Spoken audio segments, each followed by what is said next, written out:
Well, welcome everybody coming from YouTube.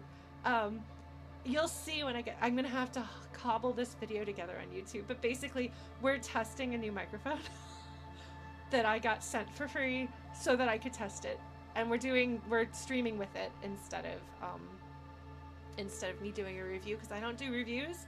I don't want to do something that doesn't feel natural for my channel, but I have had so many people ask me for mic recommendations that I'm like, sure, send me a mic that I can recommend. So hello, we're gonna do that. Welcome to everybody who's joining for the first time. I'm sorry that I took so long off of streaming, but I'll be trying to continue going regularly. Welcome, welcome, welcome. I will do my best to make your first stream here a fun one. Let me know how the audio balances. Let me know if you hear anything or see anything that I need to address. If you've got any questions, please speak up. Feel free, if you are new here and you want to join the stream spoilers chat, which is basically the peanut gallery I can't see, where people know what's going to happen next and talk to each other about it. Feel free to join our Discord and join the stream spoilers chat. And I've been told that's a fun time, and especially with how much is going on in this game, I think it's probably a pretty active place. All right, so that's my spiel for the. There we go. Look at that. I got a mouse over. Everything looks good. Everything sounds good. We're ready to dive in. I'm only half an hour late, and I'm a hot mess, but I'm here. All right, this is where I'm gonna put the timestamp for anyone who's just like skipped the microphone stuff. We're gonna dive into Disco Elysium. So it's been a few weeks since we last played this, and a lot happened in last week's stream. We had, let's see, okay, so hopefully I won't get this mixed up with stuff that happened also the week before. But there was, we worked on the body some more. I redid a role that I didn't like, which revealed Ocelot had compassion for the body. Instead of being creepy or weird or gross, it was based in compassion, which I liked. But then I felt like I was missing something, and Kim was like, well, if we could put the body on ice, we could further our investigation. And I was like, that's a good idea. And then we dragged the body into the basement of an abandoned building so we could shove it into a giant polar bear shaped freezer that used to be full of ice cream, but is now full of dead body, which is not an upgrade, I don't think. So that happened. That was exciting. I did not see that coming. Thank you for following, Old Man Yelling. Did we lose audio here? Oh, thank you, Galactic Punter. I'm very pleased with my hair color. See, it's blue. And then after we finished dealing with the body and the polar bear, we went to that's fair, Old Man Yelling. That is fair. We came up here. Did I miss anything between the ice cream freezer and coming up here? Oh yeah, because Old Man Yelling could be yelling at Cloud, and Cloud is the main character, Final Fantasy VII. I see what you did there, Chrono. I'm following your humor. But yeah, so we came up here to talk to Martin Martinaise, and Ocelot had some feelings that he couldn't identify. I don't know, man. He's just really pretty and talks good and smells nice. And Kim is like, oh my god, is this really happening?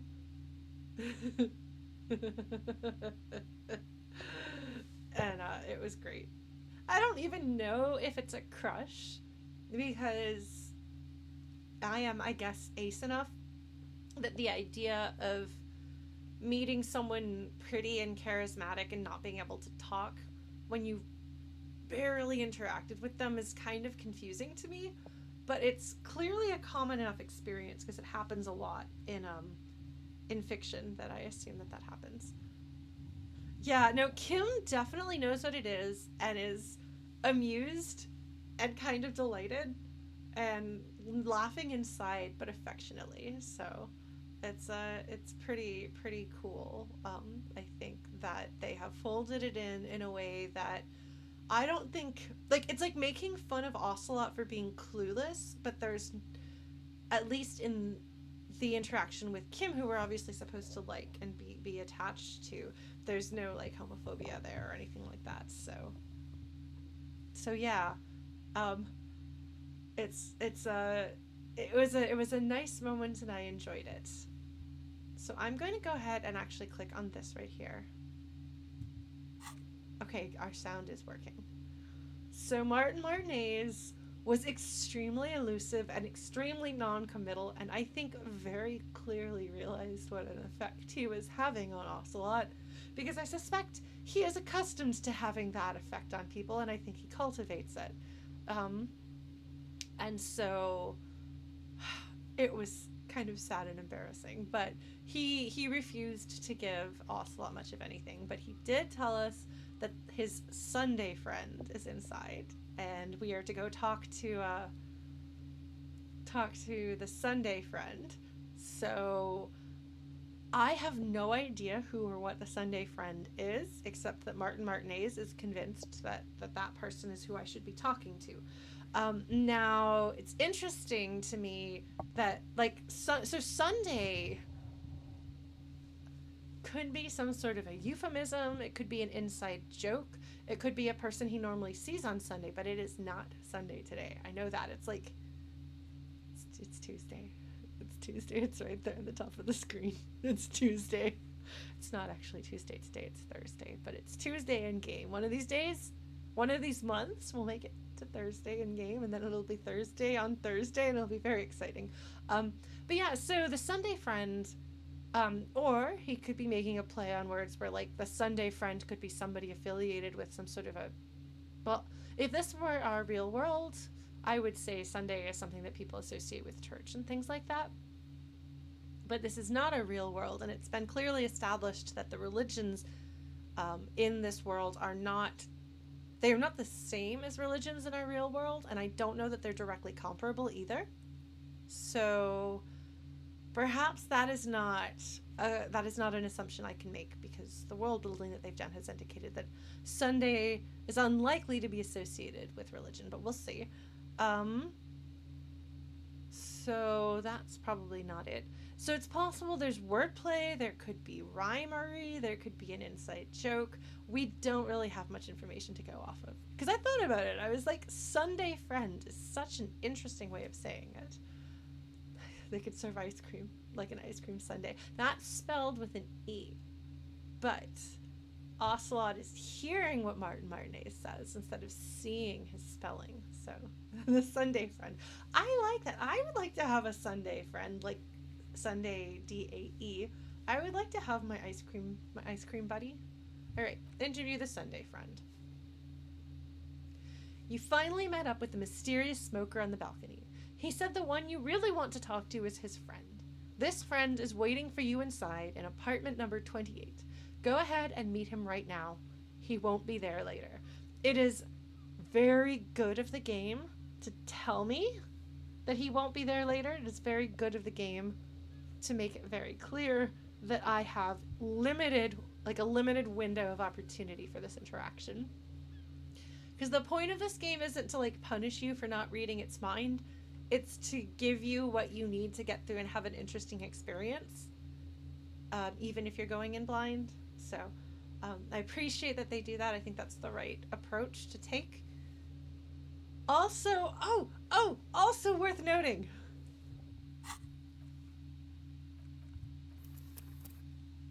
I learned that you can name your saves. It's so exciting. Anyway,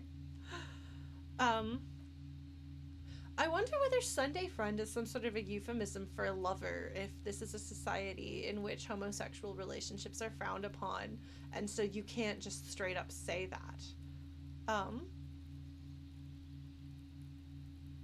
I wonder, because when something is not safe to discuss in the mainstream, people wind up with their own, uh, like, code language, and it's like people would talk about being friends of Dorothy for queer folks in the what was that, the 50s. Um, so it's I think that one continues today, even though it's like known and it's more socially acceptable to be queer in the mainstream. Still, it's possible that it's something like that, because I don't know if I have concrete evidence for exactly what this society's take on queer relationships and queer people is. I think there was that whole moment with the girl in the convenience store and her magazine that had, like, I think some lesbians on the cover, and I was trying to be like, I'm supportive, I'm with it, and he came across as a creepy old man, which is not what I intended, but that's fine. I forget that I am not walking around as Lauren, like, visibly queer, relatively femme presenting person. Um, but in fact, I am walking around as Ocelot, who kind of gives a different impression. Um, so shall we go in? I have speculated that the Sunday friend is what little tiny guesses I have. I don't have much to go off of. I cannot resist. Actually,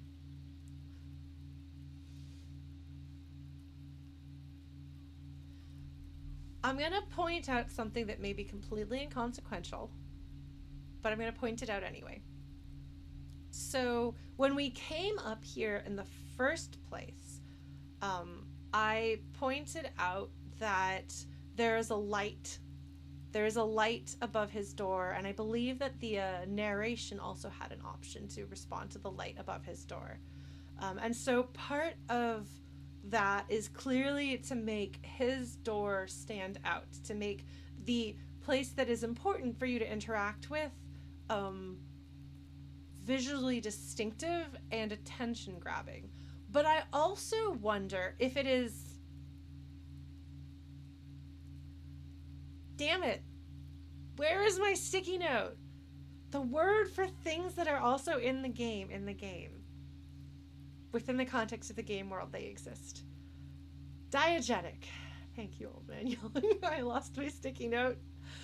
If this light being on when there are not other lights on is a diegetic thing instead of primarily serving the purpose of not railroading, but indicating, cueing something to the audience, it could potentially be that Martin Martinaise, who I'm calling Martin Martinaise because I have no other name for him, and I can remember that name, and it is the name he has given me, so it is the name I will use.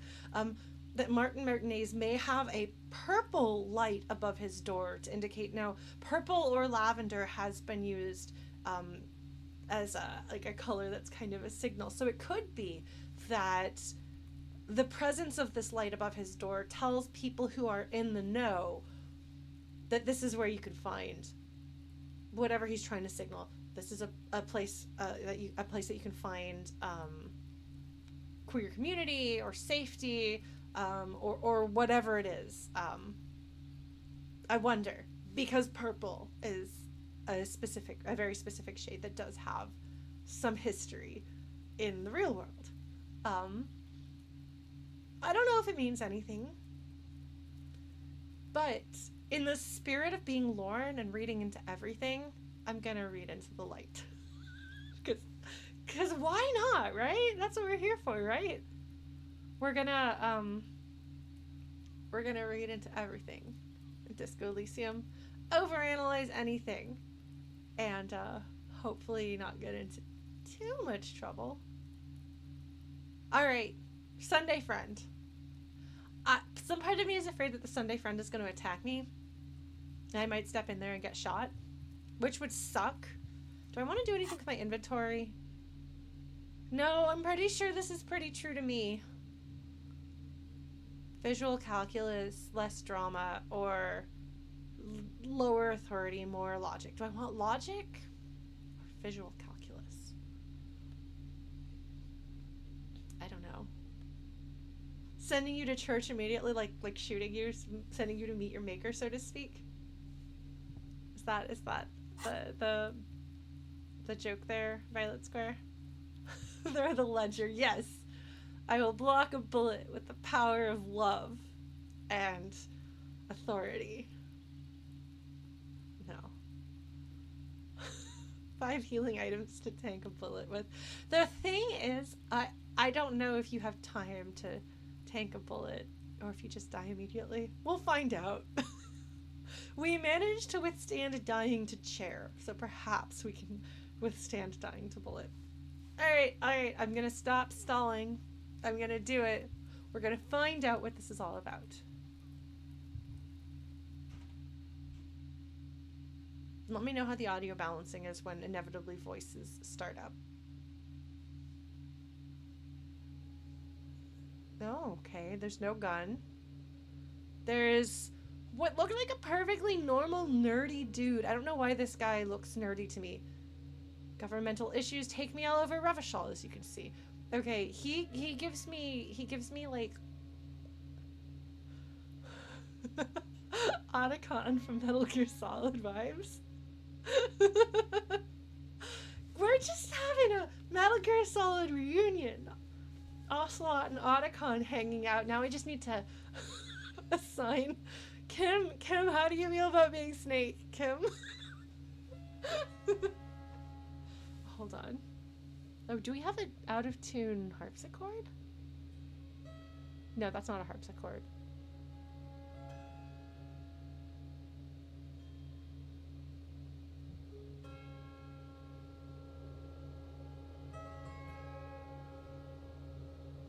Is that a dulcimer?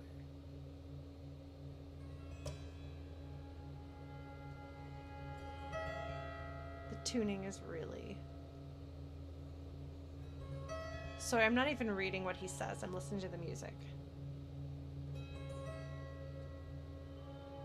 It's really unsettling and unpleasant and discordant and out of tune. That's an interesting choice. Like, this is not music that tells you... This is not music that tells you it's okay and you're in a safe place. Oh, interesting. Okay, well, somebody else finds it soothing. Okay, well, my opinions about things are not universal. They are one person's opinions, so. Politicien is never off the clock. This guy has a French accent. Except I said politicien. I said it more like the feminine version. Moderacy in everything, even in moderacy instead of moderation.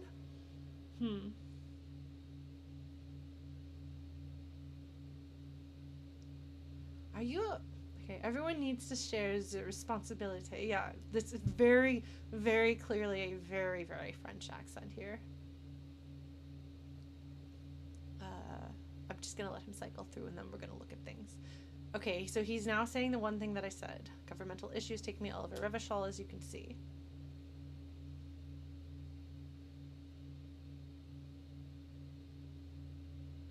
Someone is always watching. Wonderful. Are you a governmental spy of some sort? I don't know what your accent tells me about you, because Kim also has a very, very French accent.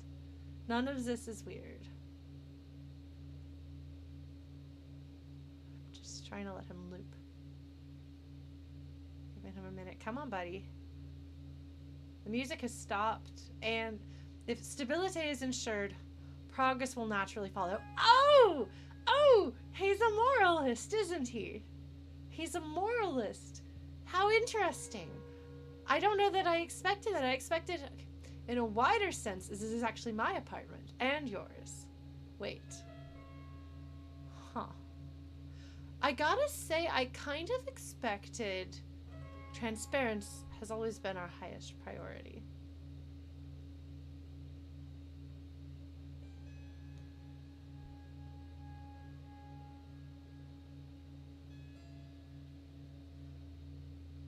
This is perfectly normal. A bit mundane, if anything.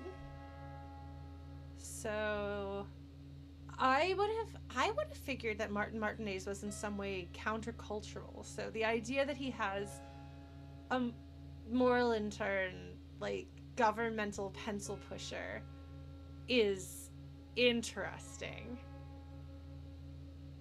Oh yeah, I'm sorry, you're gonna have to deal with my halfway pronunciation because I know I did study French for years, but that does not make me any good at it. And trying to read French as a French person speaking sort of English, but sometimes substituting in a French word, I do not have the voice acting capabilities to pull that off, my friends. All right. So I'm gonna try not to read into what he's saying because I think you're supposed to have the context of who or what he is. Okay, a quarterly business magazine. Does Martin Martinaise look or act like the sort of person you would expect to have a business magazine? An old photo of the same apartment dated year 01. Are we in 52 right now?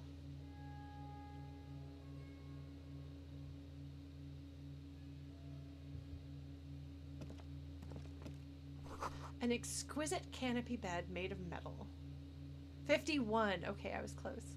So, a 50-year-old apartment, or 50-year-old photo of this apartment. Oh, is this a dressing room? No, this is a kitchen with hooks that you can hang things on the wall, I guess. Dishes soaked up in a pot. That's a good use of water so you don't have to fill your whole sink up. An empty ashtray. Well, we already know Martin Martinaise is a smoker.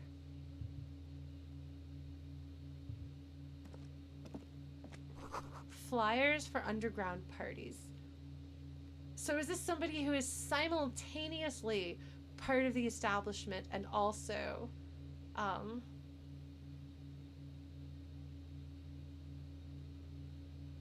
well, he could be what's the word? What's the word where you're in disguise pretending like if like an officer like you know what I'm talking about? There's a word, there's a phrase for it. There's something for it. Incognito? Undercover is the word I was looking for. Thank you, folks. It's nice. I have a really hard time with words still sometimes. So I appreciate all of you serving the part of my brain to find the word so that I don't get quite as annoyed. But okay, yes. So it could be that Martin Martinaise is going undercover to infiltrate some sort of group. He's at his undercover parties. Buckets of paint on a layer of old newspapers. What have you been painting? Because the layer of old newspapers presumably means that something gets painted on there, on top of the newspapers. Because you put newspaper down if you don't want to make a mess. So what is he up to? It's a really interesting little studio apartment. We've got this little shower, and I guess there's the toilet. So the little bathroom is offset with just a shower curtain rod. We've got a decent sized little kitchen with no stove. Notice it doesn't have a stove, at least not visible here. So there might be like a hot plate or something like that. Or else the technology is not recognizable for me. Because there's the sink and there's the pot. So this might be a hot plate. I'm gonna see that. Yeah. I don't know that I want to go rooting around in his stuff before I talk to this guy.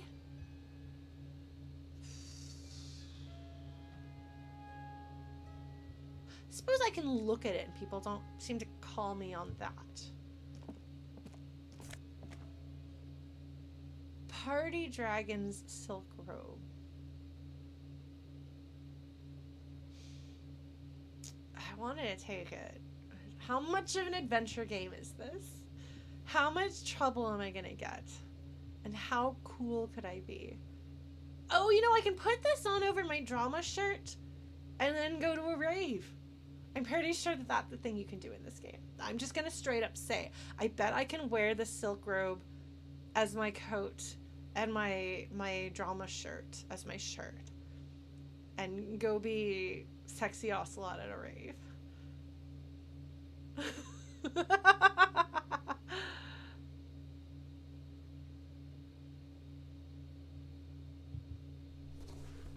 don't know. I'm just saying, I feel like it's a look. Oh, right, I'm wearing my sexy drama shirt. Okay, hold on. We're going to take a look at this. This sleazy, silky bathing robe in vibrant blues features a roaring dragon on its front, ready to take off into the night. A red belt has been provided for fastening. It's culturally insensitive, but only for people who are not from Seoul. The real Seoulites probably don't care. That... Whew. Okay, that is exactly what I have heard with people talking about kimono being worn by non-Japanese people. Japanese people sometimes do not care about that, and other people worry about it being culturally insensitive. So, saris as well. Okay, I guess the only people I know who have worn saris who are not Indian, were generally like going to Indian weddings and usually went shopping to get a sari with their friends who are going to the wedding. So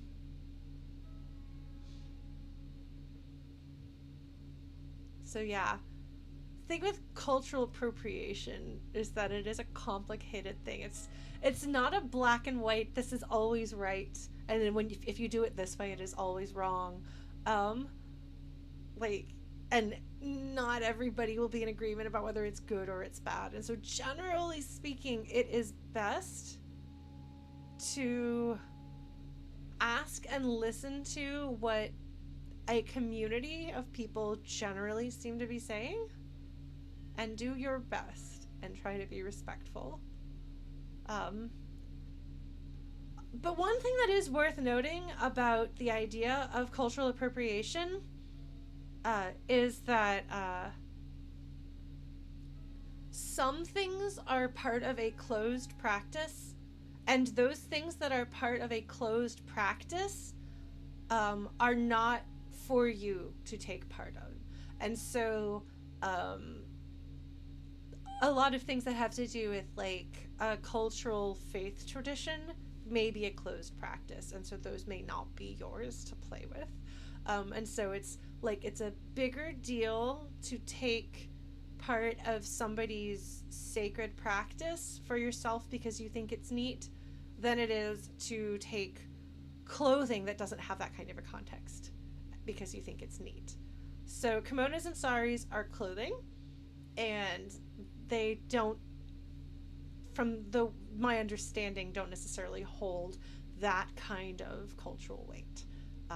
But there are other garments, for example, that one shouldn't wear because they are part of a closed practice that is not yours. And so you leave that alone unless you were invited by that community to take part.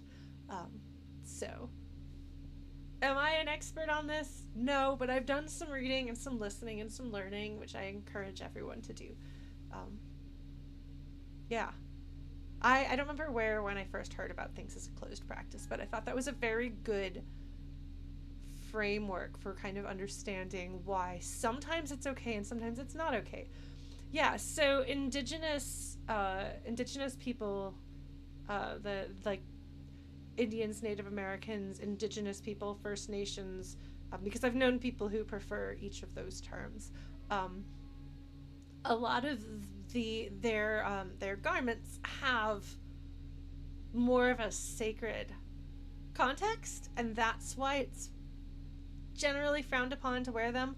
Also, there's the additional issue of they have been penalized historically for wearing their own clothing. It's kind of like cornrows on, like, the hairstyle on white people. The problem there is not that getting your hair braided in cornrows is necessarily a closed practice, as I understand it. It is that within the US, and I cannot speak for other parts of the world, so I will not even try, but within the US, more like traditional Black American hairstyles, Black Americans get penalized for having their hair in those hairstyles, but when a white person does it, it's cool and edgy. And so the issue there is kind of like, you punish us for doing our own thing and then you take it, and it's cool when you do it, and that's not great. And so that's part of where that one comes in, where it's something to do with the power of the people involved. Um, so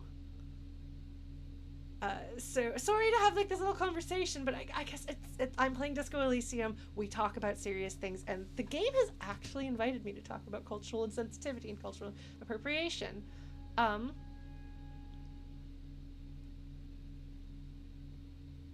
Deep Sea Metro, should I call you Indian or native? Like, which would you prefer that I use when referring to you in engaging with what you're saying?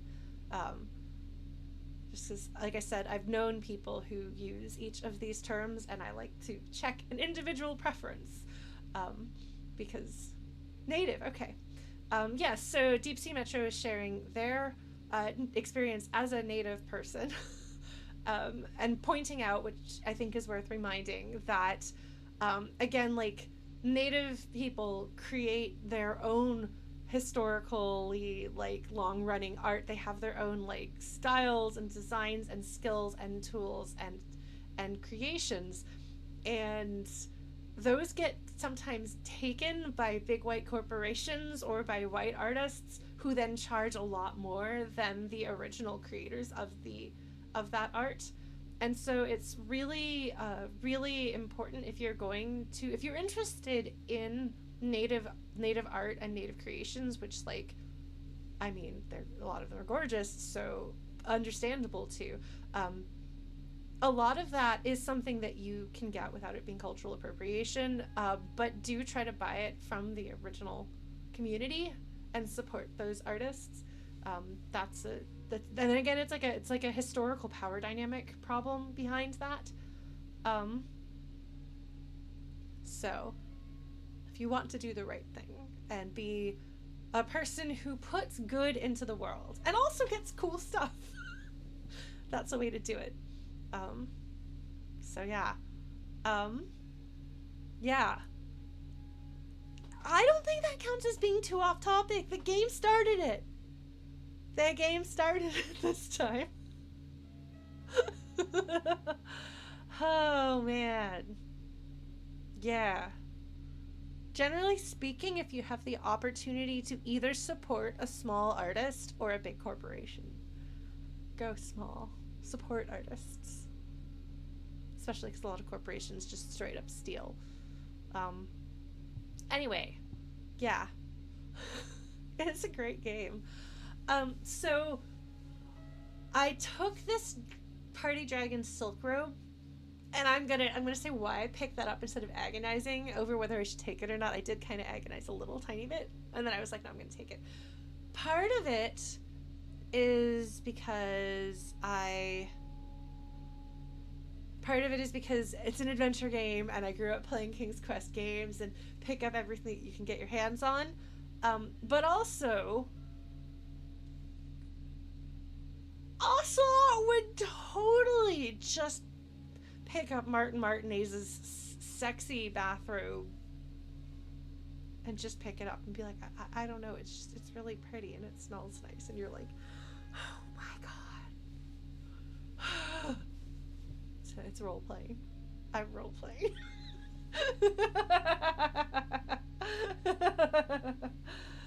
Oh man. Yeah. Oh man, Ben and Jerry's. Ben and Jerry's makes good ice cream, and they are activists who try to do good things. Well, I think, yeah, Ocelot will just pick up clothing, but I feel like it's particularly in character for him to pick up Martin Martinaise's clothing. Um, +1 drama, become the dragon. +1 electrochemistry, become an addict in a strange bathing robe. Yeah, this is absolutely what I'm supposed to wear to a rave. I'm not gonna take that route. We're trying to keep this man out of trouble. So that means not putting on the drug clothes.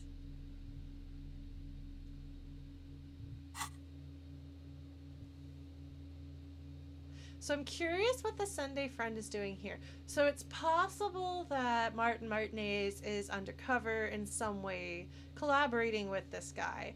It's possible this guy is a lover of some sort. We'll see. I'm curious. I want to kind of make some generalizations here that I don't think are entirely fair, based on like having seen stock characters and stories before. Well, you know what? No, I'll just say straight up. Going off of stock characters in my read of these characters based on having read stories and played games and watched movies and things, the feel of this potentially could be, so Martin Martinaise wears his sexuality and his attractiveness, he wears it like a kind of like a weapon in a way. He wields it. He knows about it. He is intentional about it. He knows that Ocelot isn't going to press him on things because he knows that Ocelot is attracted to him, and he is used to getting what he wants because he is attractive. The way he acts and talks in that way, like he could just be a person who is very, very comfortable with his own sexuality. And sometimes people who are sexually attracted to a lot of people are able to use that to get what they want. And that's just like a natural outcome of charisma. It is also possible, because of the kind of the way he acts and talks and some of the stereotyping one could do here, that he is a sex worker in this kind of an environment. In which case, rather than being what I might call like an actual like in a relationship of some sort lover, this could be one of his clients who comes by, you know, once a week. It's a Sunday friend. I don't know. I wonder, actually, now that I think about it, the Sunday friend thing, if we had the cultural context of Sunday as it is in the real world, that could be what he calls this like very like straight-laced, very by the book, very like, you know, serious, clean cut type person. I don't know, but that is one possibility, and I'm kind of getting vibes that might be what we're doing, but we'll see. Hi, limit breakers. Is that Jisun? I'm gonna look inside here. Is this under the bed?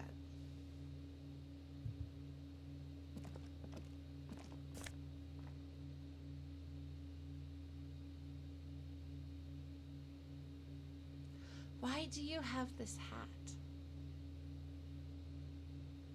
Why does he have this hat? Why is the hat here? Why does the hat give you a point to logic? Role-playing. Samaran conical hat. +1 logical. Super logical for a cop to wear this.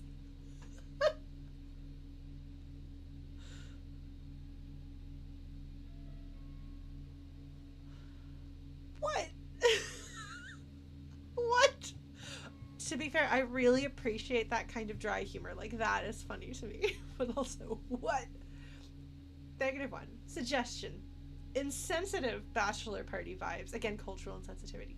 This tawny cone-shaped hat looks like a beacon of Samaran wisdom, its straws sticking up like antennas. Thank God you can't really see people's reactions when they see you strolling around in this incredibly insensitive headpiece. Yeah. Well, so I will, yes, ironic stats, yes.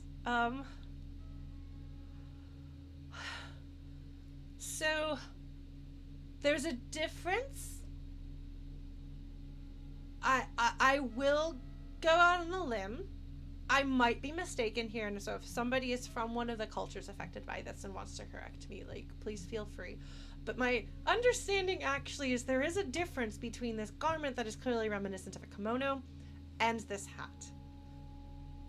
Kimono garbs, if that is referencing the drama around people who are not Japanese wearing kimonos.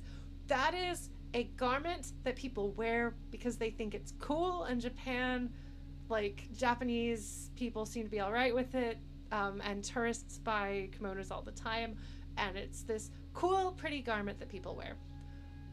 On the other hand, this hat has been used in racially insensitive contexts. It is frequently used in caricatures that are dehumanizing and cruel. And so, also, it's just a hat, and culturally people wear hats. Historically speaking, this hat had a place and a value outside of that, but it has been used as a shorthand in a bigoted, racist way. And I think that might be why there's a difference between the robe being like, why is this culturally insensitive, and the hat being like, yeah, this is culturally insensitive. As I understand it, I might be mistaken. Again, I am not in the affected communities, so I'm not speaking from a point of first-hand understanding, just kind of what I have observed. So I am prepared to be corrected. Yeah, so when I went to Japan,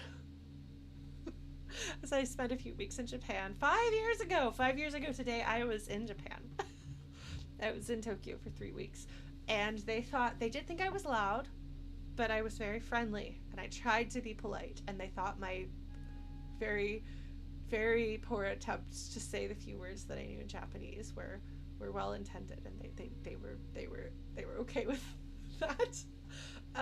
No, but they were, because I would ask, like, as I made some friends there, and I would, like, ask, like, can I hug you? Like, I don't hug without asking consent, just as general principle. And they were like, oh my gosh, she wants to hug us, she's so American. Because there's just a way that we are, I guess, not universally, of course, but there is a little bit more of this reputation that I think is somewhat earned, that Americans are loud. I do try to listen and be polite, but I talk a lot. Oh, and I have really big feelings, so I went to this concert, and I kept crying a lot during the concert. Sorry, I know some of you have heard this story before. Do you mind? We're just having a tangent. The reason why I went to Japan was because there was a Suikoden 2 concert, and I knew one of the musicians involved, and so she got it so I could go backstage, and I got there early, and I got to sit in on the, like, rehearsals a bit, and the composer was there, and, like, anytime there was a break, they would all turn around and look at me, like, all of the people that I was hanging out with, like, the composer and a few of, like, the other people, they, like there'd be like a pause in the rehearsal, and everyone would turn and stare and see, like, is Lauren crying again? And then I was crying. Every time. And they're just like, oh, again, Lauren? And I'm like, I just have so many feelings about Suikoden. Oh, man. I'm cool. I'm very cool. So at least the composer was able to, like, interpret that as my music has moved this person, and she's wearing how much this has moved her on her face. It was kind of funny. I was like, I'm not even embarrassed. Whatever. This is great. This is great. Oh, man. So yeah, I try very hard to be as culturally, like, polite and cautious as I can be when traveling to another country, but also there's a lot of things that I don't know. Suikoden music is amazing. Don't even get me started. You know what'll happen if I start talking about Suikoden Blue Class. But the music is really good. If you're looking for a good soundtrack to listen to, folks, listen to the Suikoden 2 soundtrack. It's one of my favorite video game soundtracks of all time. Anyway, we got some interesting clothes, and it does say something about Martin Martinaise. Why do you have a culturally insensitive hat, Martin Martinaise? I could see you, like, frolicking around in your sexy bathrobe, your sexy kimono, being sexy, but why do you have the hat? The hat is a step too far. I'm excited about Aiden. Let's see, is there anything else here that I have not interacted with? I wonder if I can go into his kitchen and see if there's any bottles that he's not using. Are you folks ready to talk to the Sunday friend? It's been almost an hour since I booted up my computer stream. I don't know if I'm ready.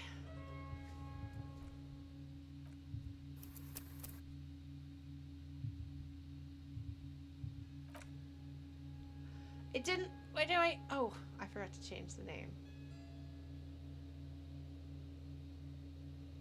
Yeah, I'm really, really curious to see where they're going with this. So we'll find out. Probably I will have been completely incorrect about anything that I think is going on here, because I don't really know. I have a couple of ideas and some vibes.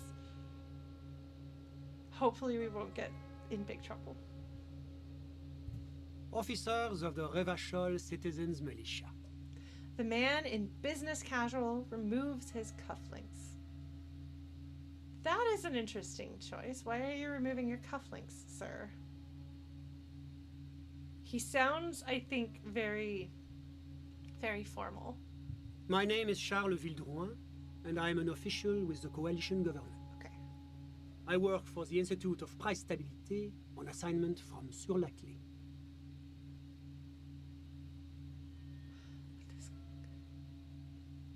Does that mean on the key? Let's see how bad my French is.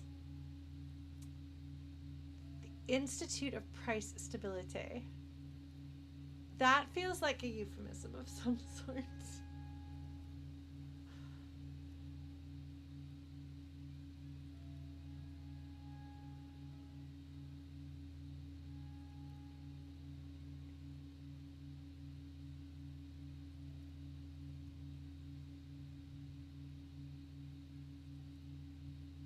Alright, well, I'm going to continue anyway, and if anybody feels like French checking me, please let me know if my French is right or wrong.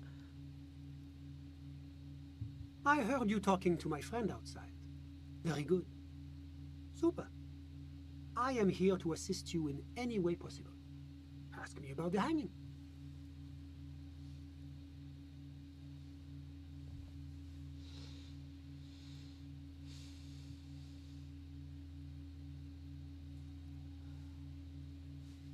So, we already have two semi-political groups represented here who are at odds directly with one another and have directly opposed to one another individuals who are their representatives.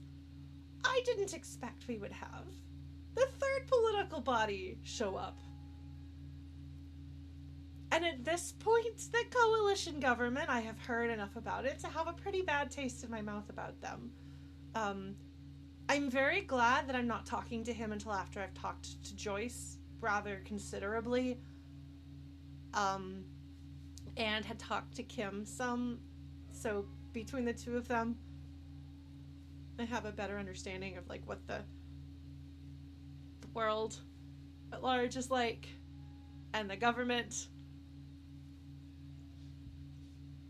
And this man is going to tell me about the hanging. How would you know? What do you know?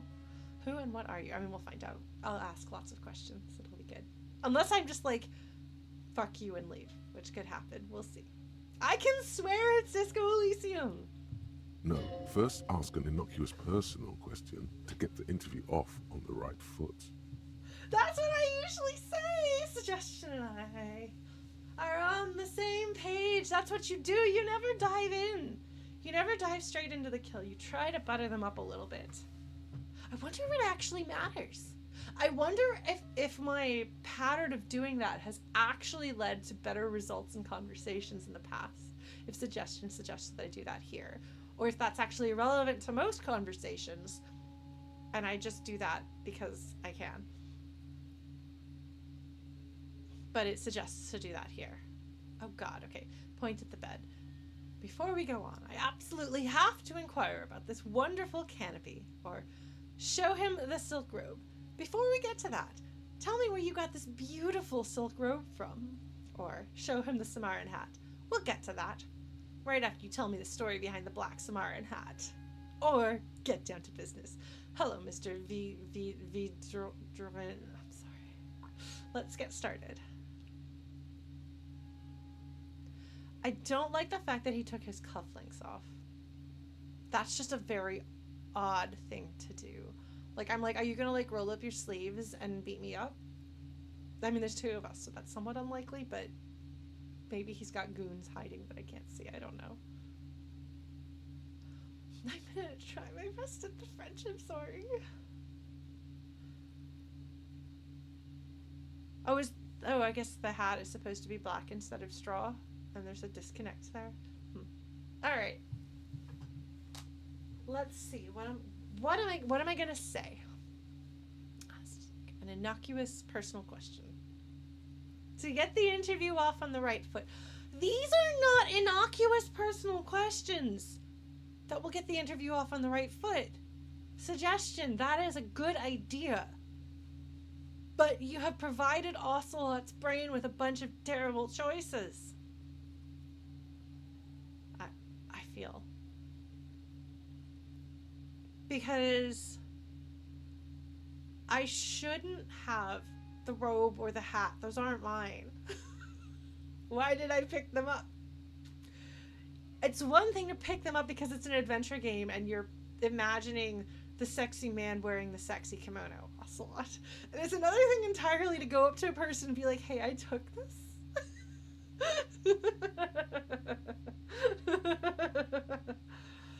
And asking about a bed is just awkward. I'm sorry. It's awkward. So, like, I don't know that I would say these are innocuous personal questions.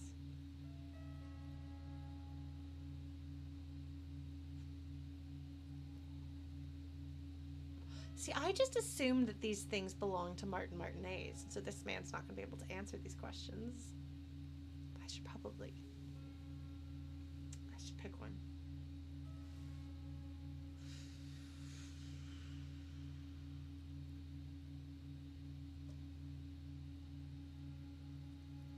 Because they don't look like something that this man would wear. Maybe I'll ask about the silk robe. I think I'll ask about the silk robe. I'm gonna do that. Yeah, I'm gonna ask about the silk robe.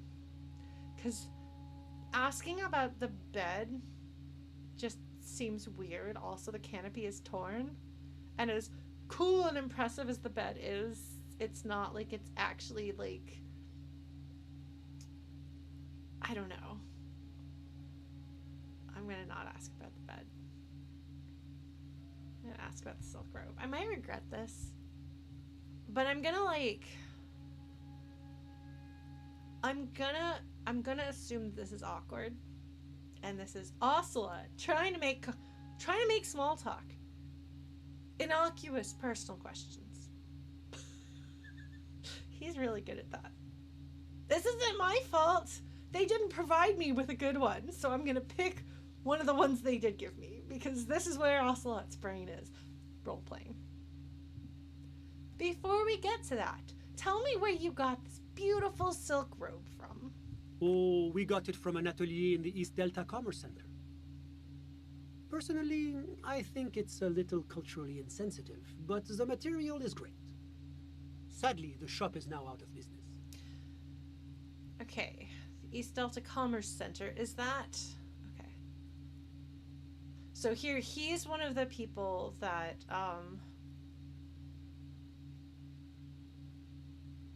he's one of the people that raised the cultural insensitivity into it, even though it's not his culture. The shop is now out of business. I wonder whether he contributed to the shop going out of business, but tells himself stories so that he doesn't take any blame for that. I get the vibes he's going to be that, or I get the feeling he's going to be that sort of character. That's really all I can tell you about it. He forms a little rooftop with his fingers. Cold air sweeps in from the balcony. Oh, he's doing a Shinji's dad right here. That's what this is. He steeples his fingers, I believe is the way that writers usually phrase that. but forms a little rooftop is cute. The lieutenant takes out his notebook and nods to you to proceed. All right, so Kim gets what I'm doing there, and he allows it, but he's like, okay, that's done, you did that. Okay, you actually witnessed the lynching? What's an official like you doing in Martinaise? Or, can you tell me about your friend? All right. I'm going to go through and I'm going to ask all these questions because this is me being a cop asking these questions. I'm role-playing. You actually witnessed the lynching? I'm sorry to say I did, officer. I don't know if I can trust this man to tell the truth. So I can either turn to the lieutenant and say, this is just the break we've been looking for. Or is it because you did it, Mr. Durand? Sorry. Or start from the beginning if you don't mind. No. I know it's V. So that's city. I don't know what the second half of his name means. I'm gonna not do the clown shoes answer, which is the first one, or the second one, which is also the clown shoes. They're two different clown shoes. I'm gonna be a stick in the mud. I'm gonna be your boring friend Lauren who never has any fun. Start from the beginning if you don't mind. Officer, it's very difficult to describe what I saw that night. It was so surreal to me, like in a play. I'm just inclined to disbelieve everything this man says. He holds out his hands and blossoms his fingers, like a drama teacher setting the scene. It's interesting, they're making a point, making sure we know that his defining physicality is that he gestures with his hands. That's already being called out. What do you mean, like in a play? And I wonder if there's going to be some significance there, if that's just scene setting on their part. The lieutenant is already scribbling down notes. It was just so strange. I could barely comprehend what was happening. I was on the balcony when it happened, getting some fresh air. I remember that first they came in, carrying what looked like a body. And then I saw all the surrounding windows go dead, one by one. Yeah, carrying what looked like a body. I mean, we did have the impression that he died before he was hanged. That's when I understood. I should not be seeing this. Sounds like the victim was unconscious, or at least incapacitated. Interesting. Yes, that is definitely what it sounds like, Kim. Okay, so it looks like I can ask both of these questions and then continue. Who were they? Can you describe them? I couldn't see their faces well, and there were quite a few of them. But they were very loud and very Martinaise. He pauses, looking for the right wording. Let's just say that the laboring classes can get rather expressive with their profanities. Okay. How many of them were there? I couldn't tell you exactly. Less than 10. Maybe 8? I don't remember how many I concluded there were, but I had a guess. Well, I didn't. Ocelot did. I have no idea. I don't know any of this. I'm not the secretly competent, totally messed up detective with years of experience and trauma. The lieutenant sends you a sharp look at the mention of that number. That must be close to the number that I said. I don't remember. I'm sorry, my memory is so bad. Oh, but on the upside, because my memory is so bad, I am currently playing through One Shot, which I did actually start in 2017, but I mostly forgotten it. So this week I started playing it before my memory comes back and I remember it. I read 8 sets of footprints. Okay. So that means that Kim is like, okay, the number that Sunday Friends saw lines up with the number that Ocelot read. Oh, happy birthday, Courier Keo. Happy birthday indeed. I hope you have been having a good day. I hope it continues to go well. Or if it hasn't been great, I hope it becomes better. So everybody say a happy birthday to Courier Q. Okay, so were any of them huge? Like 200 kilograms huge? Somebody convert 200 kilograms to pounds, please. Or did any of them look like drummers? Or what happened next? Okay. Oh, now I have to dig into my memory. I remember why are we asking these questions? 440 pounds! 440 pounds for one person is rather considerable.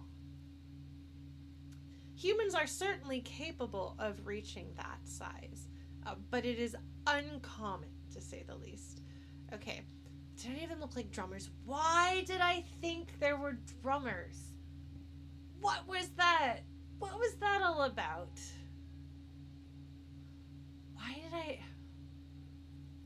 Where did Ocelot get that idea from? The sole of the shoe. Kim's idea. Right, because drummers have like the kick drum foot. Got it. Yeah, that's right. Thank you. I don't think this man knows what a drummer would look like.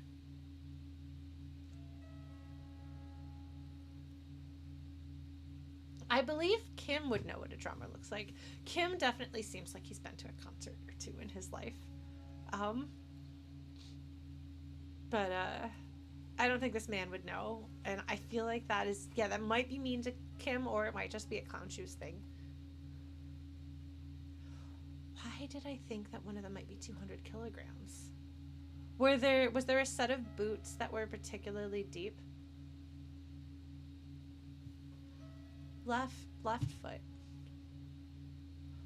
Depending on how the vehicles in this world work, it's possible that they pedal with their left foot instead of the right foot.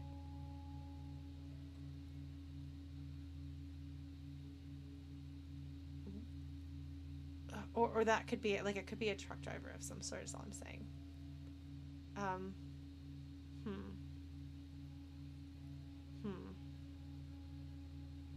Oh right, I should have pulled out Chat Hat. I was actually, because that was like half a year ago or more. It's been a minute. Yes, there was a set of boot prints that was asking about somebody really big. I wonder how much Measurehead weighs. He's a pretty hefty fella. He's the biggest dude we've seen so far, I think. And Everett, who could have also participated potentially. He's a largish fellow too, in a different way. All right. I'm gonna ask if any of them were huge then, because like asking was anyone that big is not as weird as asking if one of them looked like a drummer. So I'm gonna ask that and see. Were any of them huge, like 200 kilograms huge? That's a giant you're describing. No, they were all quite human, as far as I could tell. All right. Now, to be fair, if one of them was carrying a body plus a person would add up to be a lot. Ocelot. Just saying. And the body was large and covered in armor. So that's okay. What happened next? I'm not going to ask the drummer question. I went back inside. Okay. Were you able to see anything from inside?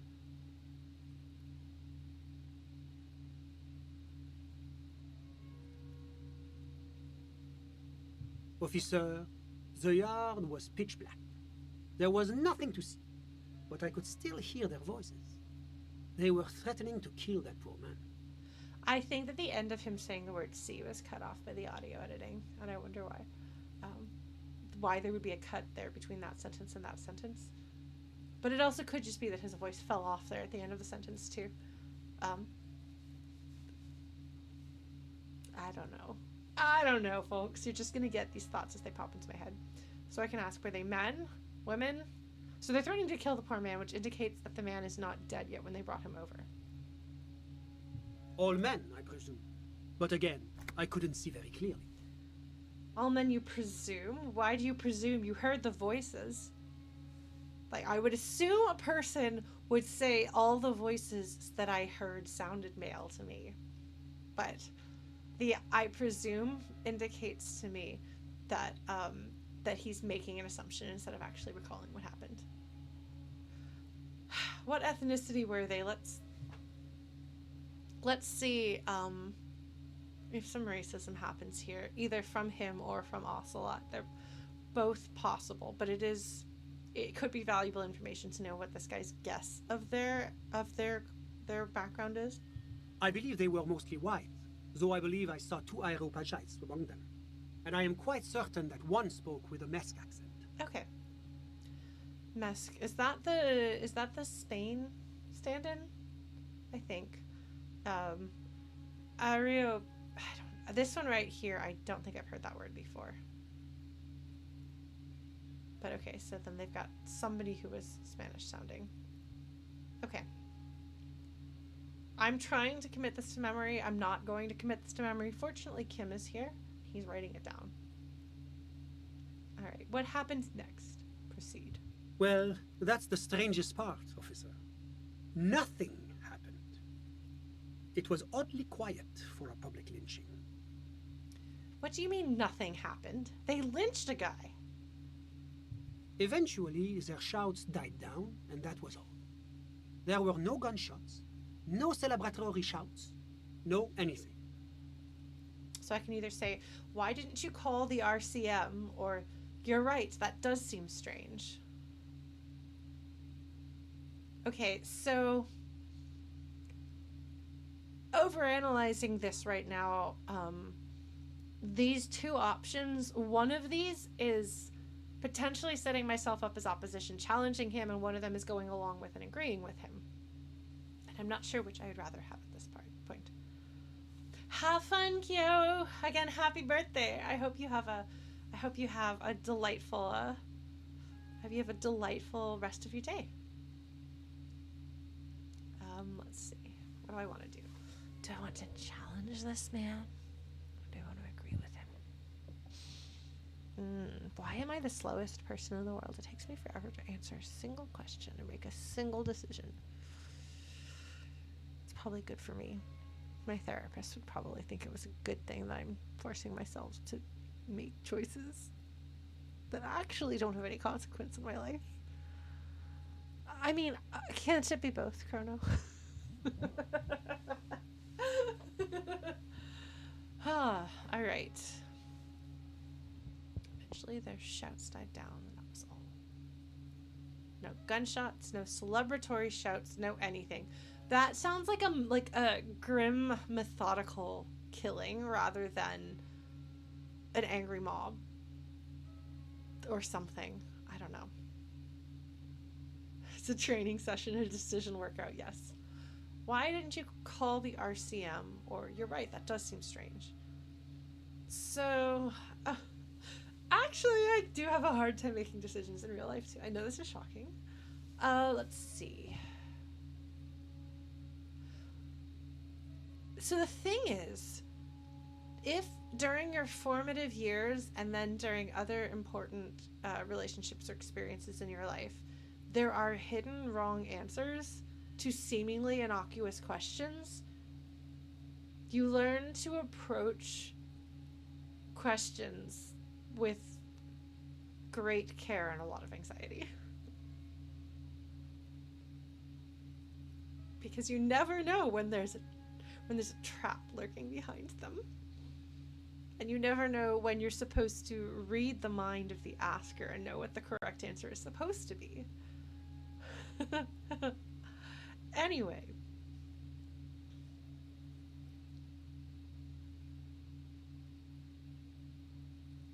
Why didn't you call the RCM? I mean, he doesn't, I don't doubt he has a phone here. There aren't very many phones in this world doesn't just have phones lying around. So, I'm going to make an assumption. I'm not going to ask that because I feel like the obvious answer. I feel like he's going to feel like I'm like challenging him, and there's a really easy answer. Well, I don't have easy access to a telephone without going outside again, and I'm not going to do that. Not when they've just murdered someone. So I'll say, you're right, that does seem strange. Because it does. No, I agree with him. This does seem strange. I'm afraid I don't have anything else to add. About what time was all this happening, approximately? All I can say is that it was late. So let me get this straight. You didn't actually witness the hanging itself, did you? No, I didn't see the corpse until the following day. I can say, well, that was a waste of time. Which it wasn't. We got some interesting information that we may or may not take at face value. But we did get some information. So I won't say that was a waste of time. But it is interesting because the phrasing of the previous sentence does set up that Ocelot is annoyed and maybe disappointed. And so we can have the option to have him take that out, because you can bookend this conversation with being like, hell yeah, we got a breakthrough, and then be like, what do you mean that wasn't a breakthrough? But we're not doing that, because I am your friend Lauren, the wet blanket. I am the spoil sport, choosing the boring answers. I'm sorry. So instead of giving this man a hard time and pushing it, when I have no reason to do so, because I just have no reason to be aggressively antagonistic toward him. Because those are all my questions.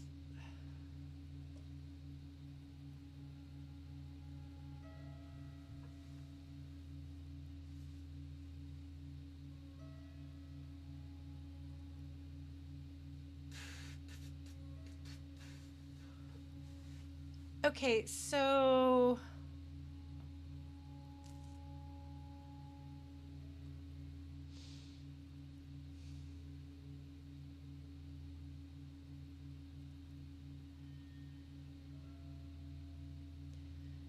because there were more questions I didn't get him to ask. I didn't get to ask him, okay.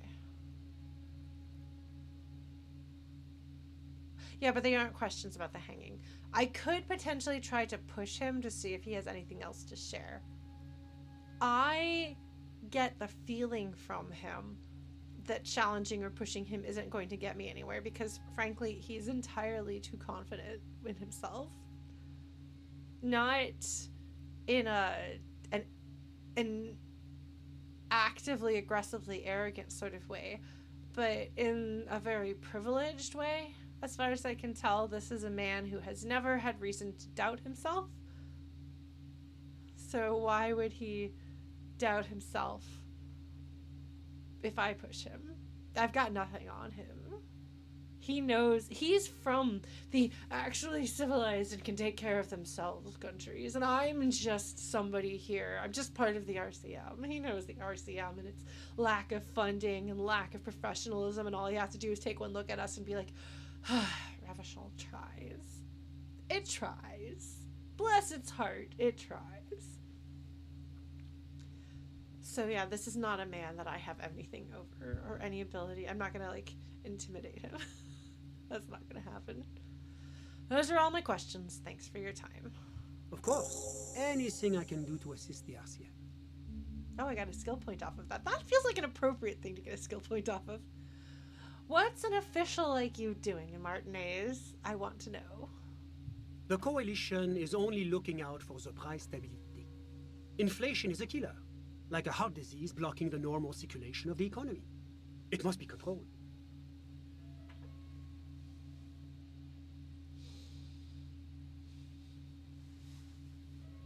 There is a series of cyberpunk science fiction books that I really enjoy that posit that corporations after a certain point become like entities, and the people in them are like cells as part of a larger entity. It's interesting to think of the economy as a living thing that has to have its health regulated. The series is the Cat books by Joan Vinge. I will warn you, Cat's Paw, the second book in the series, is one of my favorite books ever. But it has every single sort of content warning that I have personal issues with in it, and I've read it to pieces. But if you read it, do proceed with caution. There is an attempted sexual assault in it, and there is an extended torture sequence towards the end. The Snow Queen is very good. The rest of that series is not so good, but the Snow Queen is very good. But yeah, Cat's Paw is one of my favorite books, but do be careful if you read it. It's not gratuitous, but it is there. I mean, there's gratuitous stuff in it, but the gratuitous stuff is that the author thinks our main character is really hot, so all the women are throwing themselves at him. But that's harmless gratuitousness, you know? Anyway.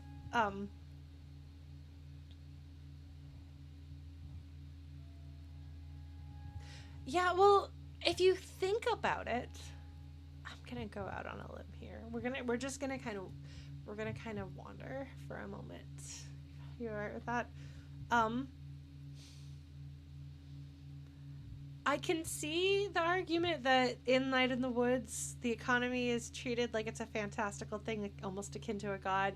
The market capitalized. If you look at the way that economists who are fans of capitalism act about the market, and business people, not just economists, I'm just talking about economists because my father is one of them, there is an almost religious approach to it.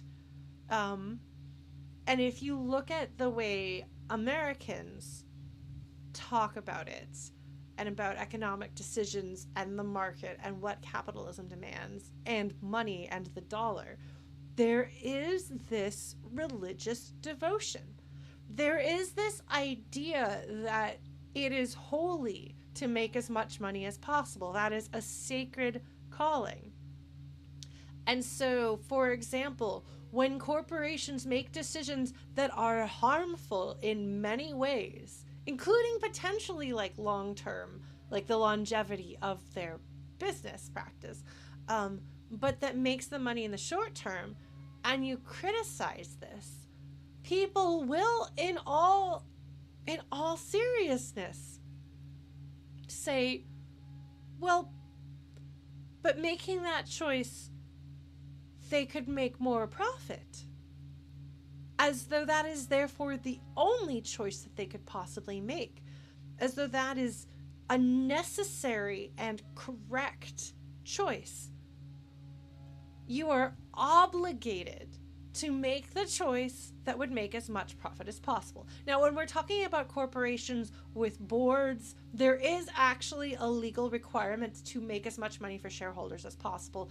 I don't remember what that's called. There's a name for that. Somebody else can fill in the name for that, but it exists. But even outside of that, on a more individual fiduciary responsibility, okay, yes, I'm sorry if I pronounced that word wrong. That's one of those things that I mostly have read. I've heard people talk about it, but it went in one ear and out the other, as far as the pronunciation. But unless I pronounced it right, in which case, obviously, I know exactly what I'm talking about. But even on a personal level, there is this idea that you need to do the thing that will make you, personally, the most amount of money as possible. And if you get fired or mistreated at work in a way that was good for the company's financial well-being, you should be okay with that. Because the most important thing is that the company makes as much money as possible. And it's not just... It's smart to make money. It's smart to take a job that would make you more money. It's not just that. It's not just like, well, a company has to stay in business. It's not just that you have to be able to pay your bills. It is that there is this like almost sacred obligation, if one is to try to be a good person doing the moral and upstanding and correct thing, to make as much money as possible, and for companies and corporations to make as much money as possible, regardless of the cost to anything else. Yeah, you're right. This is Discourse Elysium. I don't know how much more I have to say about this. But yeah, okay, fine, we'll do this. Yeah, I mean, it's a striving for an impossible goal, yes, but it's not the impossibility of the goal that is like the sole problem. Like the fact that there is no such thing as enough money to count as success is a problem, no question. And it, I think, indicates that this is not a healthy and sustainable way to be. But I would say that for me, the more concerning thing is this unquestioned acceptance of the moral obligation to prioritize number go up in the context of money. Like, the idea that a company could make a decision for a reason other than number go up as much as possible is literally incomprehensible to some people. Whether these other motivations are what one might think somebody who is thinking about the well-being of the company might keep in mind, such as, if we invest in the community, then more people will be able to continue buying our product long term. Therefore, for sustainability of our company, not like environmental sustainability, but in order for like the long term survivability of our company, it makes sense to take less now and do these other things so that 50 years from now we're still able to have a successful company. That's not possible. Like that's just, why would you even consider that? That's just completely irrelevant. And the fact that a company could choose to give its employees higher salaries because paying your employees more makes them happier and makes them do better work, which means that you produce a better product that people are more likely to want, which again is solely thinking about it from what would be good for the well-being of the company, completely disregarding the value of the human life involved with creating products, with running the company, even just from the standpoint of the stability and security of the company. That is not like that. Why would you do that? Instead, try to do both. Try to pay people as little as possible, and then find other ways to make people buy stuff other than making a good product. Let alone a company deciding to pay its employees a living wage because it has the money to pay them a living wage and still function, and paying people a living wage is the right thing to do. It's decent. You've got no reason not to do it, and it's good. Like, it's just incomprehensible. It just does not occur to these people. Why would that matter? Okay, so obviously that is very unhealthy for workers, for the world at large, especially because, like, if we're gonna like look like long term, there was I can't remember whether it was a documentary or what, but there was something I watched years ago that was about environmental issues, and they were interviewing, or maybe it was a written piece, I don't know, but it was talking about environmental concerns and climate change and the effect on like the effect of like kind of like rising temperatures, rising waters, and so on. And there was a transportation, like shipping company that like operated like basically barges carrying like giant amounts of stuff, like the shipping company that like a company puts their stuff on and it gets shipped from country to country. And they talked to this company and they were like, you made the choice to, like, you're trying to change, like, I don't remember if they were trying to, like, go, like, solar powered or what, but they were making a decision that would be, like, a more environmentally sound decision about their fuel, or maybe the way their ships were built or something like that, to be less polluting. I don't remember what it was, but it's basically a decision that cost the company money, but was better for the environment. And they were being interviewed. They were asked kind of like, you know, why are you doing that? Like, aren't you kind of worried that that's expensive right now? And the barge people were like, honestly, we're looking out for our company. Like, we're looking out for our money. It's just that if the society as we know it ends because the world ceases to function, we won't be able to make any money at all. So, like, in the long term, it will be better for us to all work together and pay more right now to not destroy the planet. So really, it's actually cheaper for us to do that than to become non-functional in 20 years.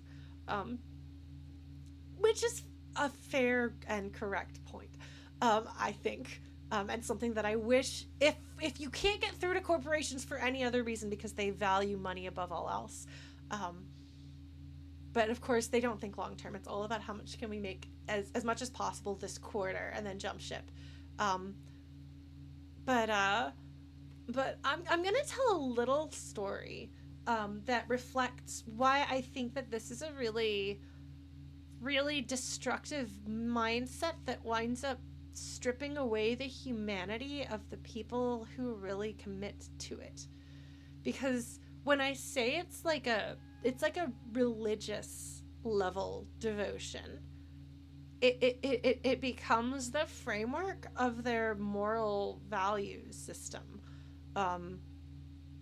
And it is reflected in all areas of their lives. So I love my father.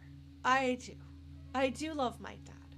But I think it's safe to say we do not have the same politics. My father is a conservative libertarian economist.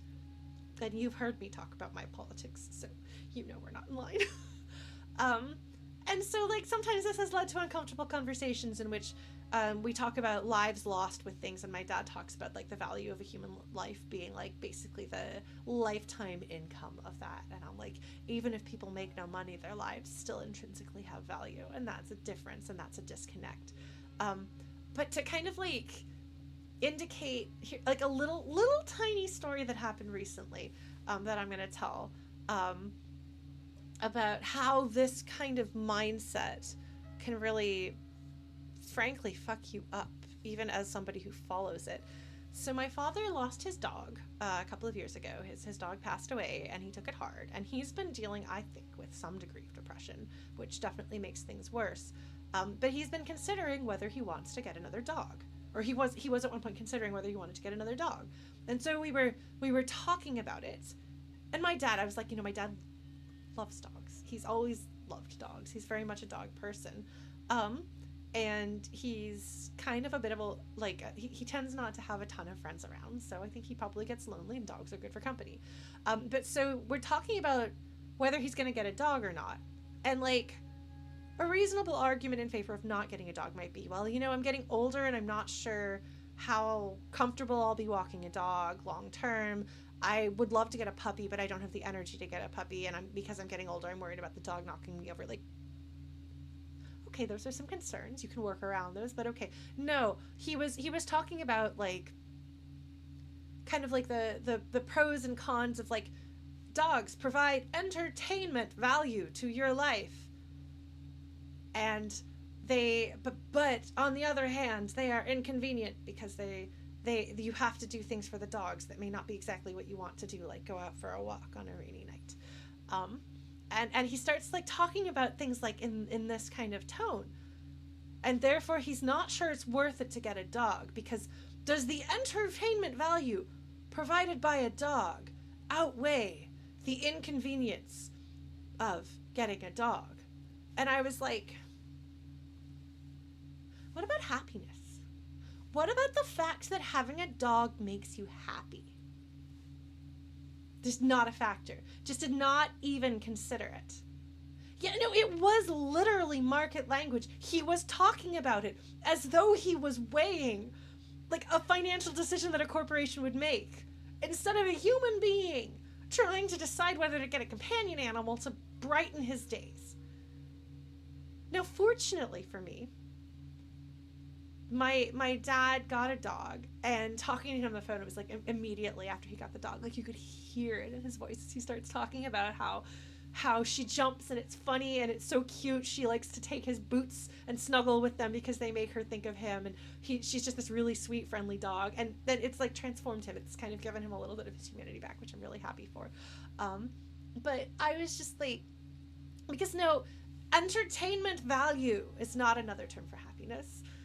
It is weighing the benefit. It is doing a cost benefit analysis of getting a dog in an entirely unemotional way, and it was really uncomfortable. And when you have somebody, I think, who is in the mindset of thinking about things with market-based cost benefit analysis as the way that they perceive the entire world, it's not good for them either. Like, nobody's better off for that.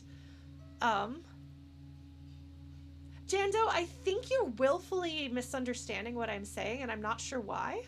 But whatever you want to pretend I'm saying, go ahead and have that thought in your head. I can't change your mind. Man, Flutie Bot, the bot is on a tear here. Sorry.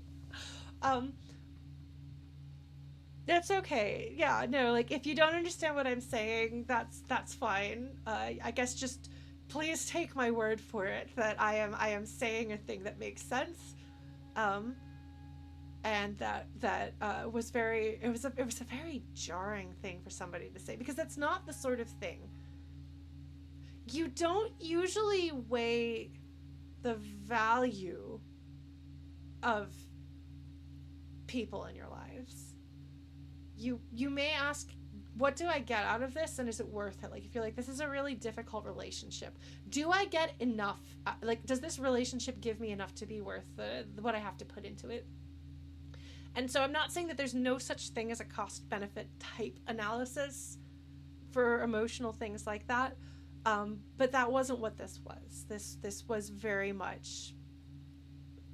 And it's a thing that I've kind of noticed him doing as like the years go by. Things are more and more based on the market, in the terms of the markets, in the terms of dollar signs, in the term of value like that. And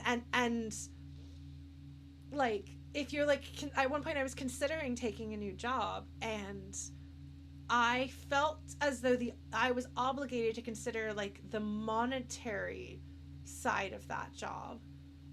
And one of my friends was like, well, also ask yourself, would you be happier? Would this make you happy? Is this something you would want? And I was like, right, I'm allowed to do that. And I think that, I mean, that doesn't really, like, that doesn't reflect my personal values, but I expect to be challenged if I say, well, but I'm happier this way. Because I've had people be like, but you're not trying to, like, get ahead. You're not trying to make money or be rich and famous or whatever. Like, you're doing it wrong. I don't know. Anyway, I don't know if that's interesting to anyone but me, but it was something that I thought really reflected this kind of mindset, and how harmful, in a really, really, really tiny, inconsequential way, it can be. Because if my dad had concluded that actually on paper, the measured emotion, the measured entertainment value of animal does not outweigh the fact that one must put effort into animal, like, and then decided not to get a dog, like, he would be sadder. He's happier with a dog. But all I'm saying is, like, there is this element of humanity, and there are these things that we can value, and I think should value, that have nothing to do with money. Like, yes, in the world that we live in today, you do need to be able to afford to live. And when they say money doesn't buy happiness, like, to a certain point it does, because you need to be able to live. And you need to be able to not have to worry about things that money pays for. In the world we live in today, that's how it is. So I'm not saying that money shouldn't be a consideration. But especially for companies, for corporations, for financial decisions and things like that, there are other factors besides number go up. And if you like try suggesting to people, well, but they can make the company can make enough money to be successful without having to overwork its employees and underpay its employees. So maybe it should just pay them more. You've spoken sacrilege, you know, blasphemy, you know, we're gonna excommunicate you from the Church of the Dollar. I don't know. It's concerning, man. It's concerning. So yeah, I'm not a conservative libertarian. Yeah, because people are like, oh, but if that happens, then companies are going to have to raise prices. And I'm like, are they?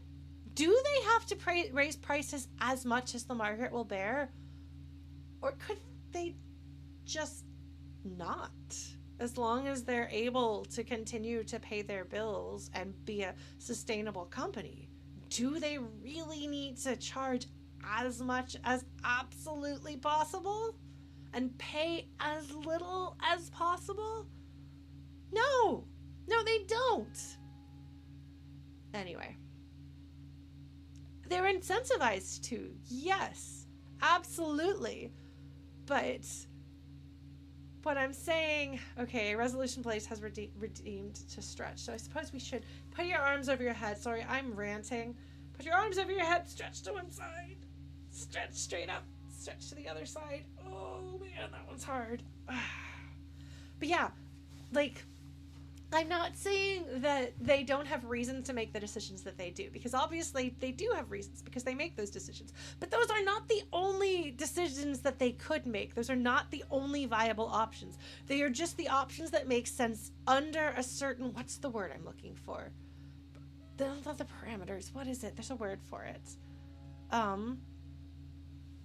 There's a word for paradigm.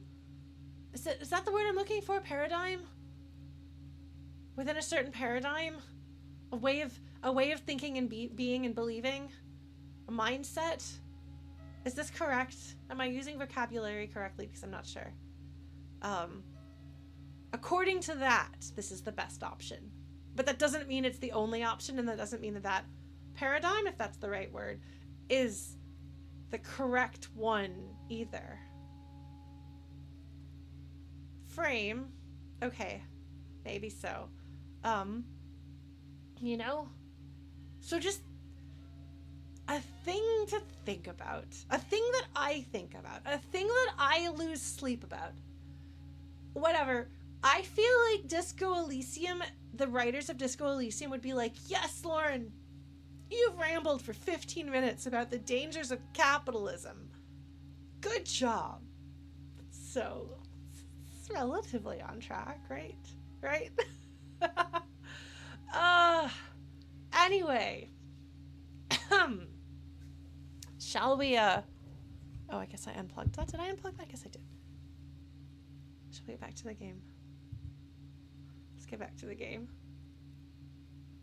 I had fun with that one, though. I'm sorry, but I needed to talk about that. Yes. So, the coalition, based on what we know about Disco Elysium and the world, they were trying to do a communism or socialism here. I guess a communism's a communism. They were trying to do a communism here, and the capitalism said, no, you can't do that. We're going to bomb you really bad. And then we're going to sit on you and put our foot on your neck to make sure that you don't do a communism again. So when Sunday Friend here says we are looking to fight inflation, we're trying to keep the economy safe, like secure and healthy, there's some degree of the boot on the neck, making sure that they don't do a communism again, I think. Implicit here. The economy impacts the entire international community, which is why it requires international oversight.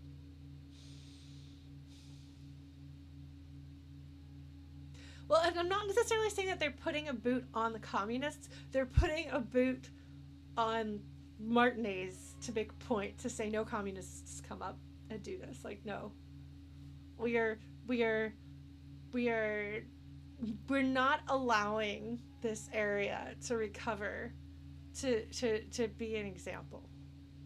So it's a metaphorical boot. It's not a literal boot. All right. I have a bunch of questions I can ask. And I want to ask them all, so I'm going to see if I can get away with it. Because I've got no reason to not ask questions of this guy. I don't like him, but I want information from him, and I'd love to hear his side of things, because I'm not inclined to agree with him. And they managed to make Joyce... They managed to show a sympathetic side of Joyce. Whether that balances out the unsympathetic side of Joyce or not is up for debate.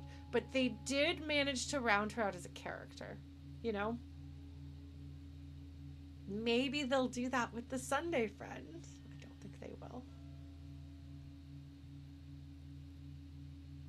Basically, if you do a communism here, it jeopardizes the chokehold of capitalism on the rest of the world. So we cannot allow you to do a communism here.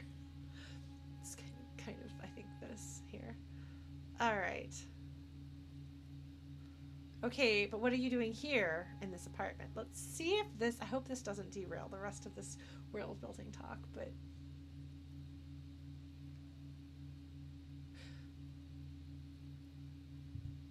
Well, I'm renovating it. It is an interesting project. The building used to be a 12-story skyscraper before the cannons took the top 4 stories off. This, of course, happened when the coalition forces landed here. He's the landlord! Martin Martinaise, are you sleeping with the landlord? I mean, maybe this is his apartment and not Martin Martinaise's apartment. In which case, maybe he's not the landlord. Maybe he just owns this one apartment. But, I don't know. I'm still finding my bearings here. I'm not good at picking up on this. You could say I'm undoing some of the material damage the international community caused when we arrived here. Like, this just sounds like he's talking about the building at large, not just this one particular apartment. Especially if he's talking about undoing damage. So that is interesting, because I thought part of the point was that they don't want to undo the damage, that they refuse to undo the damage. So I'm sure that they will undo the damage in very small, limited ways so that they can say, look, we're undoing the damage, without actually risking making it so that communism can be done again. Sorry. All right. Yeah, we bombed Martinaise off the map, and now I'm renovating the apartments. It's basically making up for that. Yes, absolutely. Oh, and rent hike. Yes, of course. If he makes the apartments slightly less shitty, then he can raise the rent and evict all the people that are undesirables living in the building. Yay. Rent-eviction is a term that I hear a lot in Toronto. I'd never heard of it before, but it sure is common here, because you can't just evict people. There are actually protections for tenants.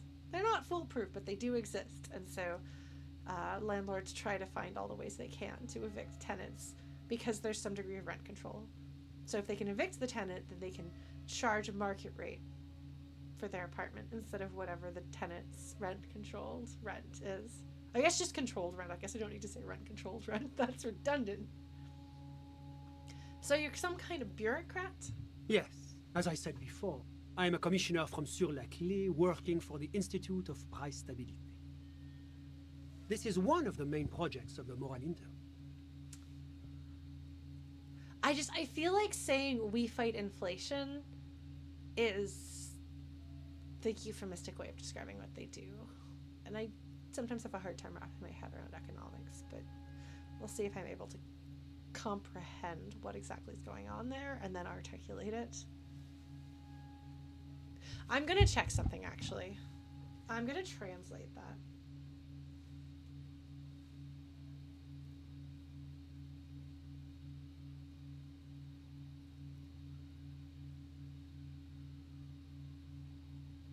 On the key! It totally is! It is! It is! On the key! Thank you, 6 years of French. 5 years? Something like that. Anyway. I'm sorry. Shh. Oh, God. Thank you, Resolution Place. I'm glad to know that I can get a point for that. I do mirror my camera because it's very confusing otherwise to look up and see myself. Not mirrored. All right. He glances at his watch, so he's losing interest in this conversation. Wait, there isn't actually an Institute of Price Stability, is there? Or maybe there is. God, it's impossible to understand whether someone from the Moralintern is joking or not. That's okay, Encyclopedia. I can never tell whether anyone in this game is joking or not, like, ever, so it's not specific to this. What is this international community? All right, let's hear your propaganda, sir. La communauté internationale is what Revacholians colloquially call the coalition. In other words, the nations that stopped the disaster of the revolution. All right. What is the price stability? It is the most important thing. That doesn't tell me anything. Or I could say, oh, that clears everything up, but I'm not going to say that. It's the central goal of any sound monetary policy.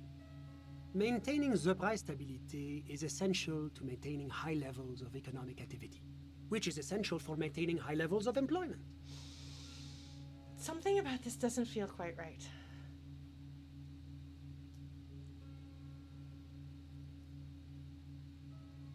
Making sure things are expensive enough. Which is essential for maintaining the social stability. Make sure things are expensive enough that people have to work jobs to pay for them, but not so expensive that they riot. Basically, it makes sure the price of bread doesn't change. Thanks, Kim. Précisément. Too much inflation, bread becomes too expensive. Too much deflation, it becomes too cheap for bakers to produce. Oh, man. Do we want to talk about how during the Great Depression, food in the U.S. was buried in the fields while people starved to death to try to fix the economy?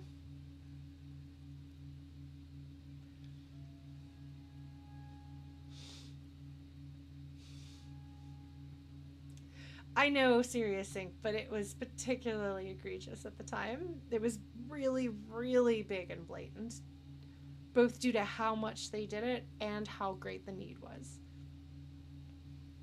I think both cases are a little less dramatic now, but it is a very interesting thing. That's what the Grapes of Wrath, I believe, the John Steinbeck book, The Grapes of Wrath, I think, deals with that, if I'm not mistaken. I might be getting my books confused.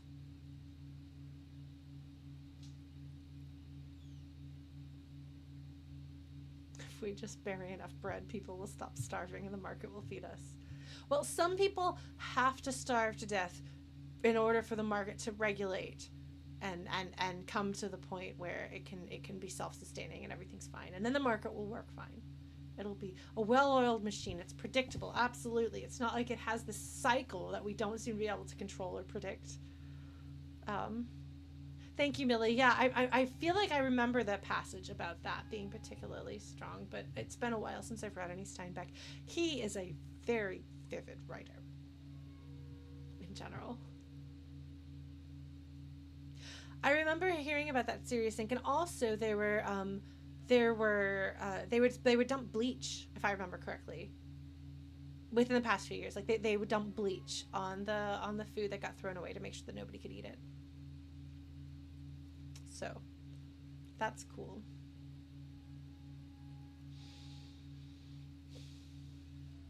Yeah. And the thing is, this isn't the only way that society can be. So there's not actually holy writ decreeing that there must be people starving in order for the world to exist.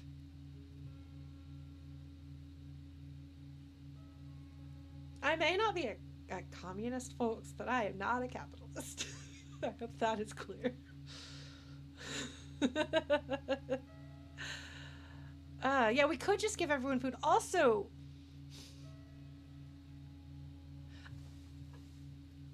they're not even, like, the thing is, even their idea of like worshiping like number go up, which is my very disparaging way of talking about being focused on your bottom line, your profit, and so on.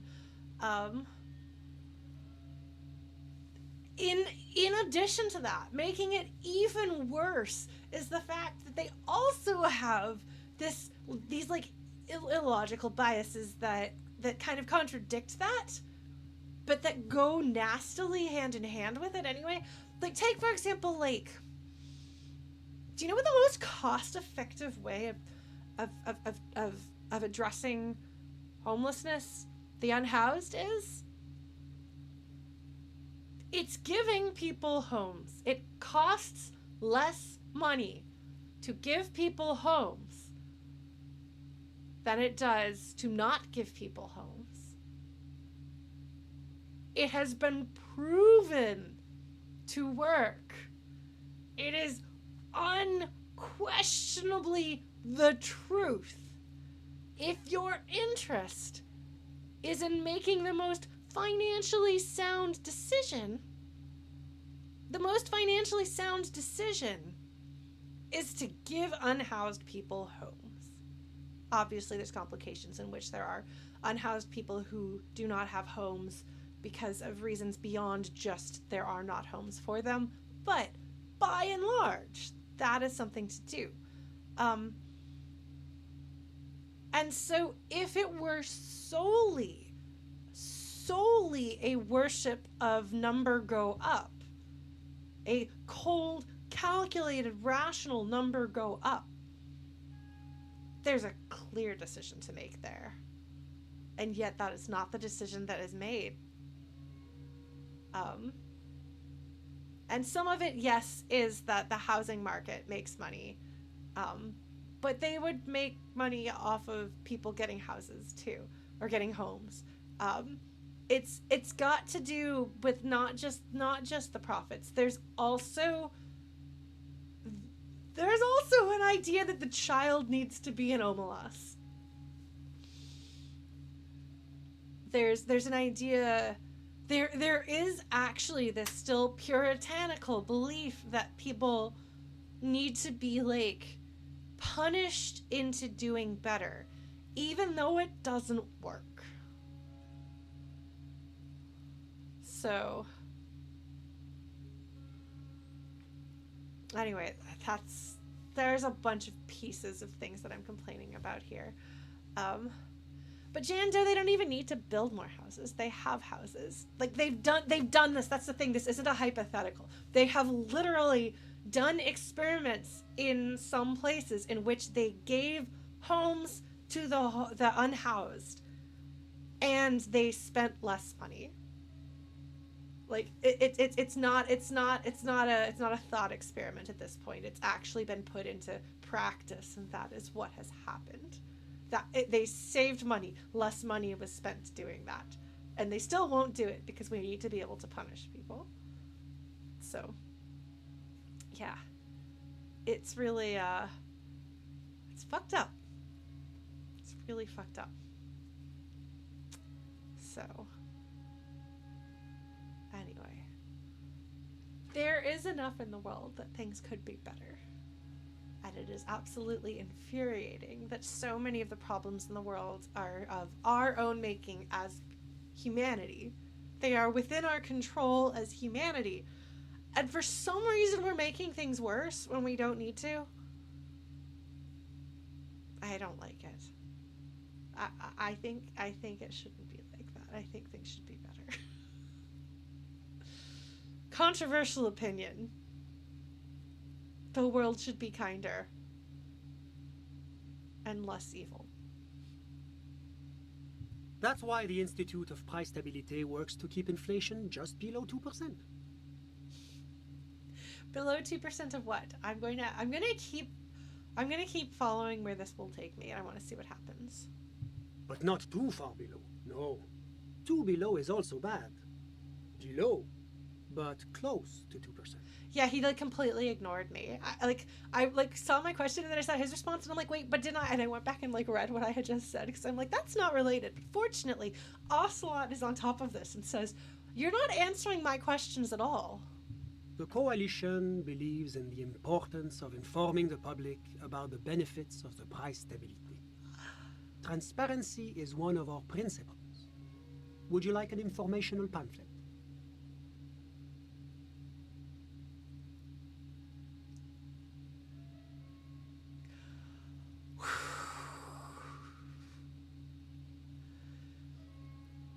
I mean, their caricature is not too far off, but also, damn.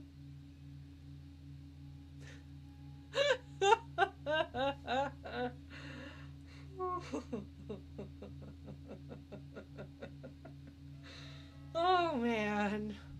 Oh, man. I have not seen the love for the Sunday Friend the way I've seen the love for Joyce. Can't imagine why.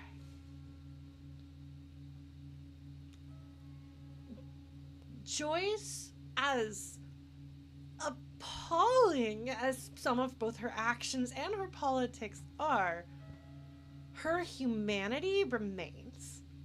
And that's part of what makes her such a fascinating character. This man lacks humanity, but in a way that feels very believable. Because, as I have said, if you buy too much into this mentality and it gets normalized without being pointed out to you that it's fucked up, it starts creeping into everything. Including, like, valuing your interpersonal relationships and what you do in your life and things, and does, I think, strip away a lot of your humanity.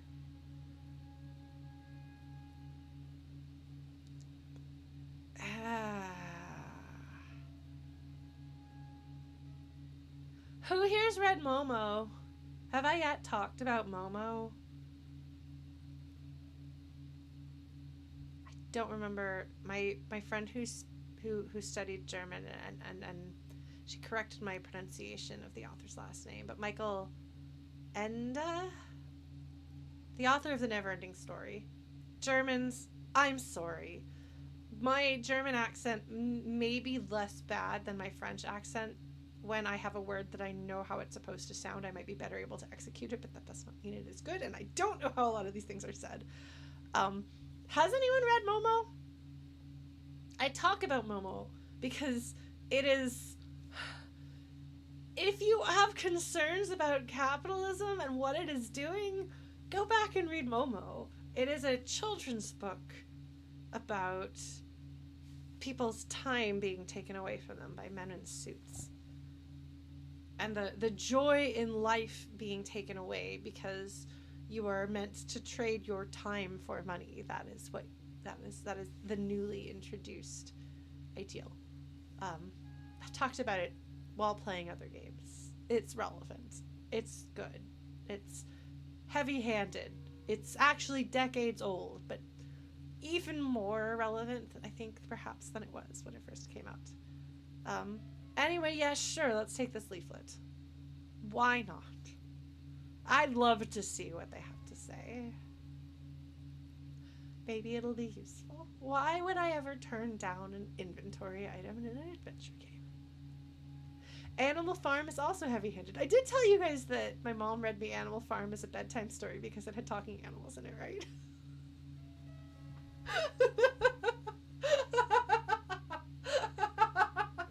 Oh, I love my mother.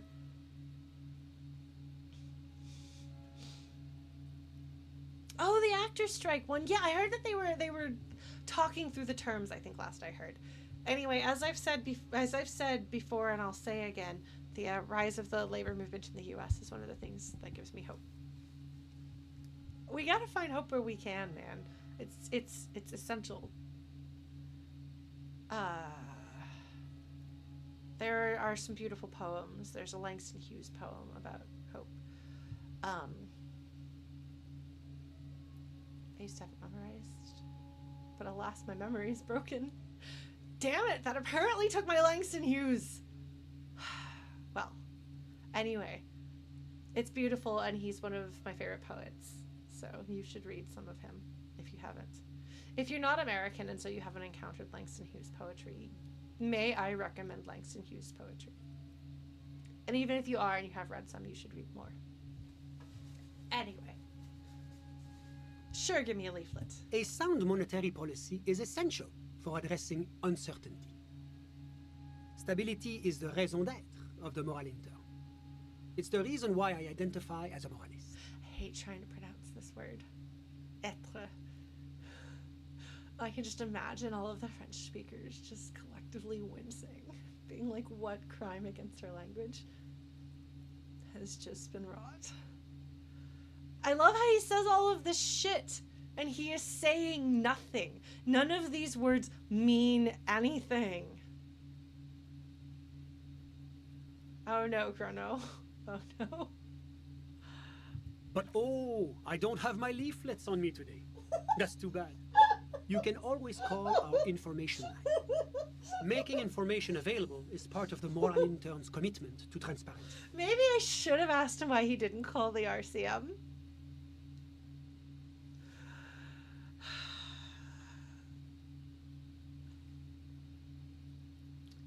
I've heard about this Moralintern. Oh, yeah, I've heard about this Moralintern before, but I want to know more. I want to hear what you have to say, Mr. Man. If they give me a capitalism thought based on the Moralintern, man. It's the International Organization for Moralists, hence Moralist International.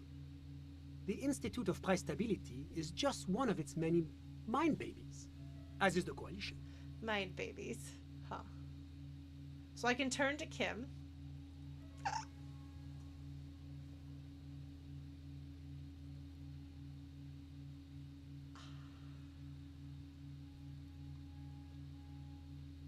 Oh my god. Oh my god. I'm sorry. Guess what, folks? I don't get to take a center of the road answer. They're not gonna let me be a centrist here.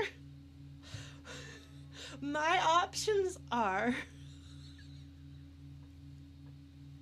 This is why we can swear in Disco Elysium, because if I couldn't swear playing Disco Elysium, I wouldn't be able to read the dialogue.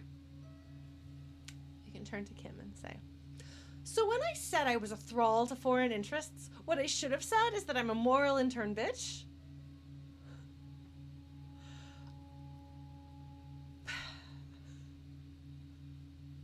Or, ooh, turn to Kim. So we're actually working for the Moralintern. That doesn't seem so bad. Man. But the thing is, there's no like lukewarm answer where you're there's no non-committal response here. I guess that's what I mean. Not that you can't take what is like the centrist approach politically, but there is not a center of the road option. It is either for or against, and they are strong. It is a very strong opposition and a very unquestionable in agreement. There is no safe option. My little, oh, we shouldn't ruffle feathers. Oh no, I'm scared of consequences. The game says, too bad, Lauren. Make a fucking choice. You gotta take a stand. I cannot pick option 2.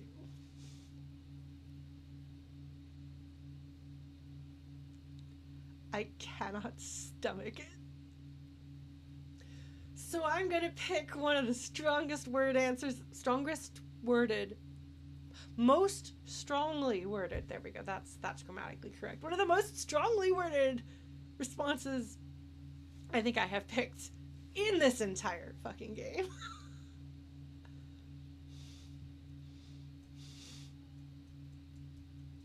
I don't know that saying that in front of this man is the wisest course of action, but I cannot stomach to. Ooh. I will say using gendered language like that is a thing that people have concerns about for good reasons. So I have to I just have to say it. But I am going to pick that option. So when I said I was a thrall of foreign interests, what I should have said is that I'm a Moralintern bitch.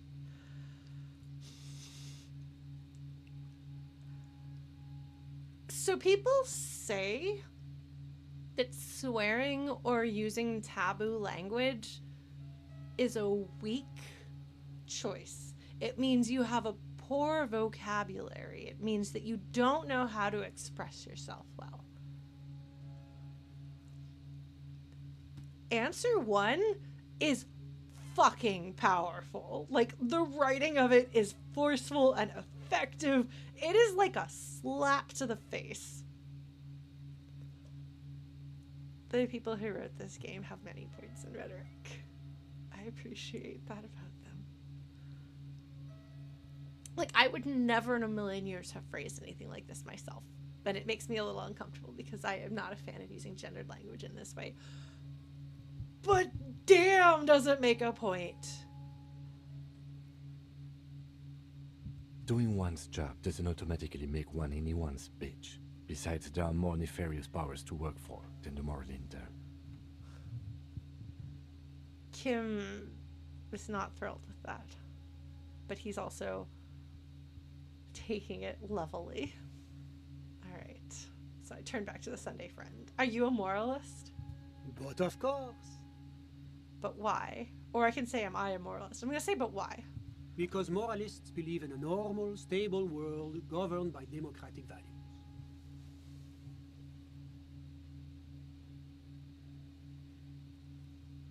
Do they, though?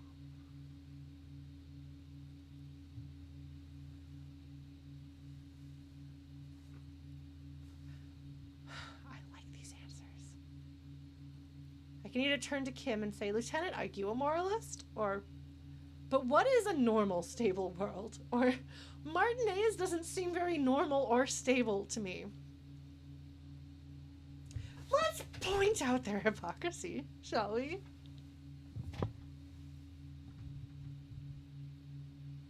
I'm gonna do it.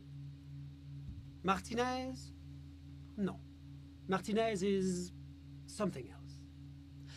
And why is that? Why is that? What's the cause of that? Why is Martinaise not the same as the rest of the world? If you have the power to make things normal and stable, why is this place under your control not normal or stable? Why would you make a choice like that? What could have caused this?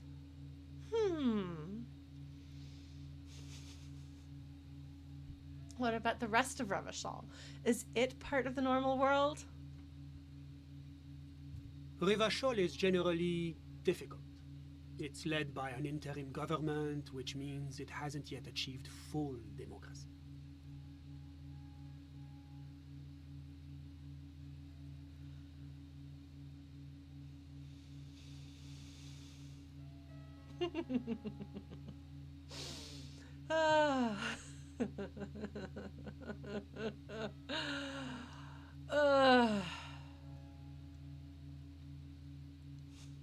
But they are working towards it. You're all doing very well here, relatively speaking.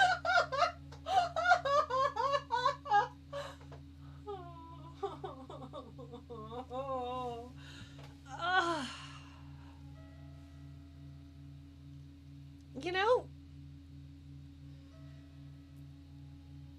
the thing about Everett is that, But, like, he's a shady, immoral mob boss lacking general compassion and decency. But he's, like, very frank about it. He's very open about it. What you see is what you get. I may really hate it a lot, but I gotta give him that. Everard is honest.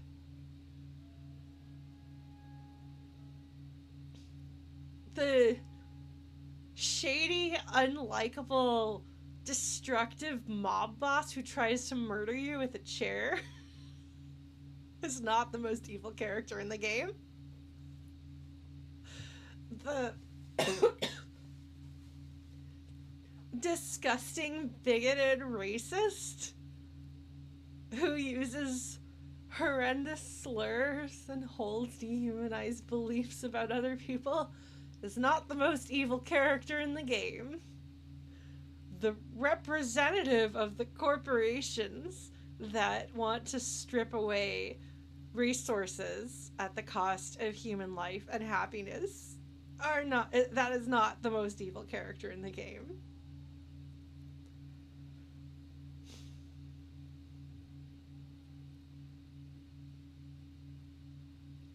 This mild-mannered seeming, perfectly ordinary looking, perfectly normal sounding, down-to-earth, seemingly respectable man is the greatest force of evil in the game I've seen so far. It's not an accident.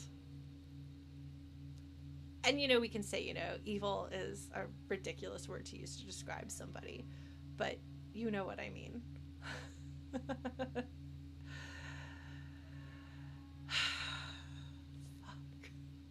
All right.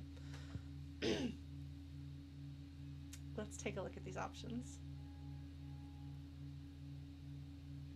Yes, the banality of evil. I suppose, I actually don't know that he's quite what people mean by the banality of evil, but he is not contradicting that. So I can say, 1, I don't think I'm a moralist. Moralism sounds incredibly boring. I want more action. 2, moralism is the ideology of foreign occupiers. Revachol must be governed by Revacholians. 3, democracy is a meaningless sham as long as the working class is under the boot heel of capitalism. 4, it's like every time I'm talking to people, I'm choosing option D, none of the above. Is that moralism? Look.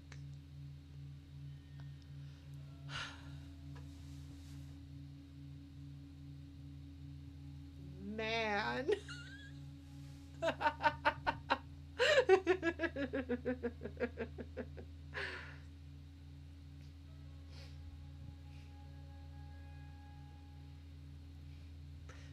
There is no political category in this game that I personally feel comfortable aligning myself with. But the game is forcing you to make a choice. Because choosing not to make a choice means that you get lumped in with the Moralintern. Again, the most clearly, despicably evil force and individual in the entire fucking game. Point made. Point recognized. All right. If you put it like that, man. All right. Let's see.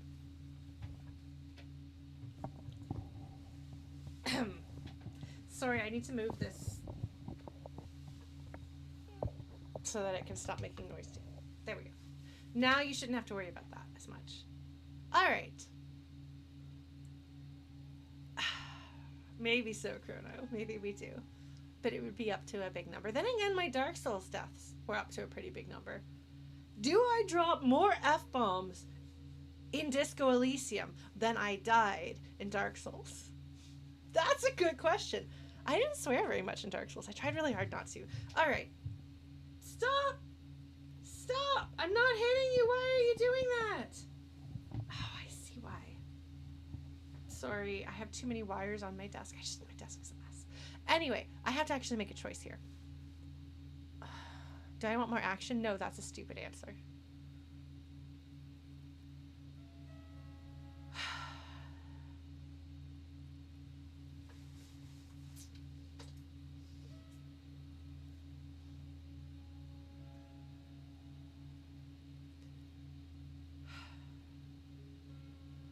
So I think that Revachol deserves to rule itself, and I think that people should be able to rule themselves.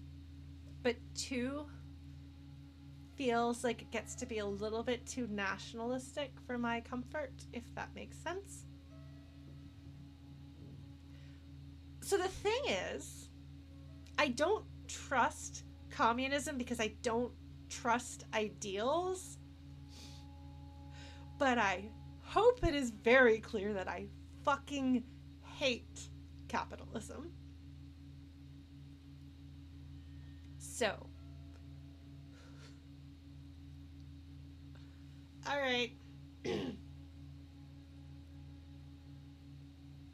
I don't know that I personally would go as far as 3.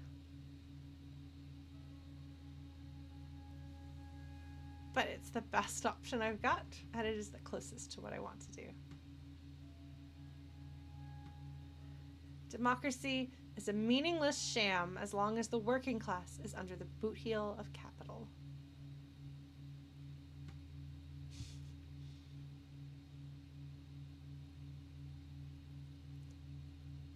The thing is, I've been for several years now pretty comfortably like democratic socialist as it's defined by the US, which again is not the same as how it's defined in all countries. So before you respond to that with shock and horror, make sure that you're responding to the thing that I am talking about, and not another thing that uses the same name but isn't quite the same, because we live in a big Of course, the detective's personal views do not represent the views of the RCM. Biggest communism builder, employ critical theory 9 times. What the fuck does that mean? I just got an achievement. The lieutenant does not like that. I'm sorry, Kim. Man. Did I get that communism thought now? Is YouTube comment section gonna be happy with me?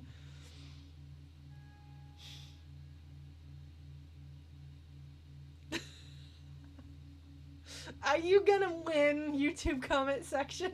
That's the thing, is like everybody's been really mad that I said no to the clown shoes communism. But I'm very clearly not a fan of capitalism, so I hope we can at least be like, if your options that you give me are the options that they are giving me, I may fall into that as the least evil option that I have.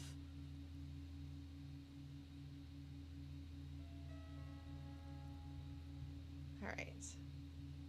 Let's see what's up. Ah, my friend. But the lesson of the revolution is that communism does not work. Disco Elysium, are you gonna try to school me? Bearing in mind that I come from a country that has taught that literally that is what we are taught in school. The attempts to create communist nations around the world, or communist communities around the world, prove that communism does not work. That is literally what we learned in history class. So, by giving this man the talking points that I have been raised with, they're going to try to school me. I am aware that I was raised with that. I am aware that that is not necessarily an accurate depiction of historical events. But it is true that I have not actively studied communism. I am not a historian or a political scientist or a philosopher. I think those are the three categories that study things like that. There might be something else.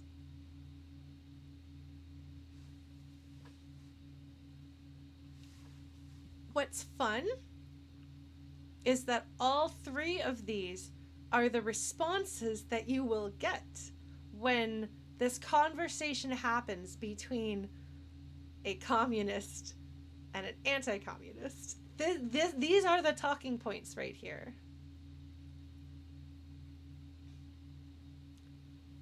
It didn't work. It didn't work because the coalition crushed it violently.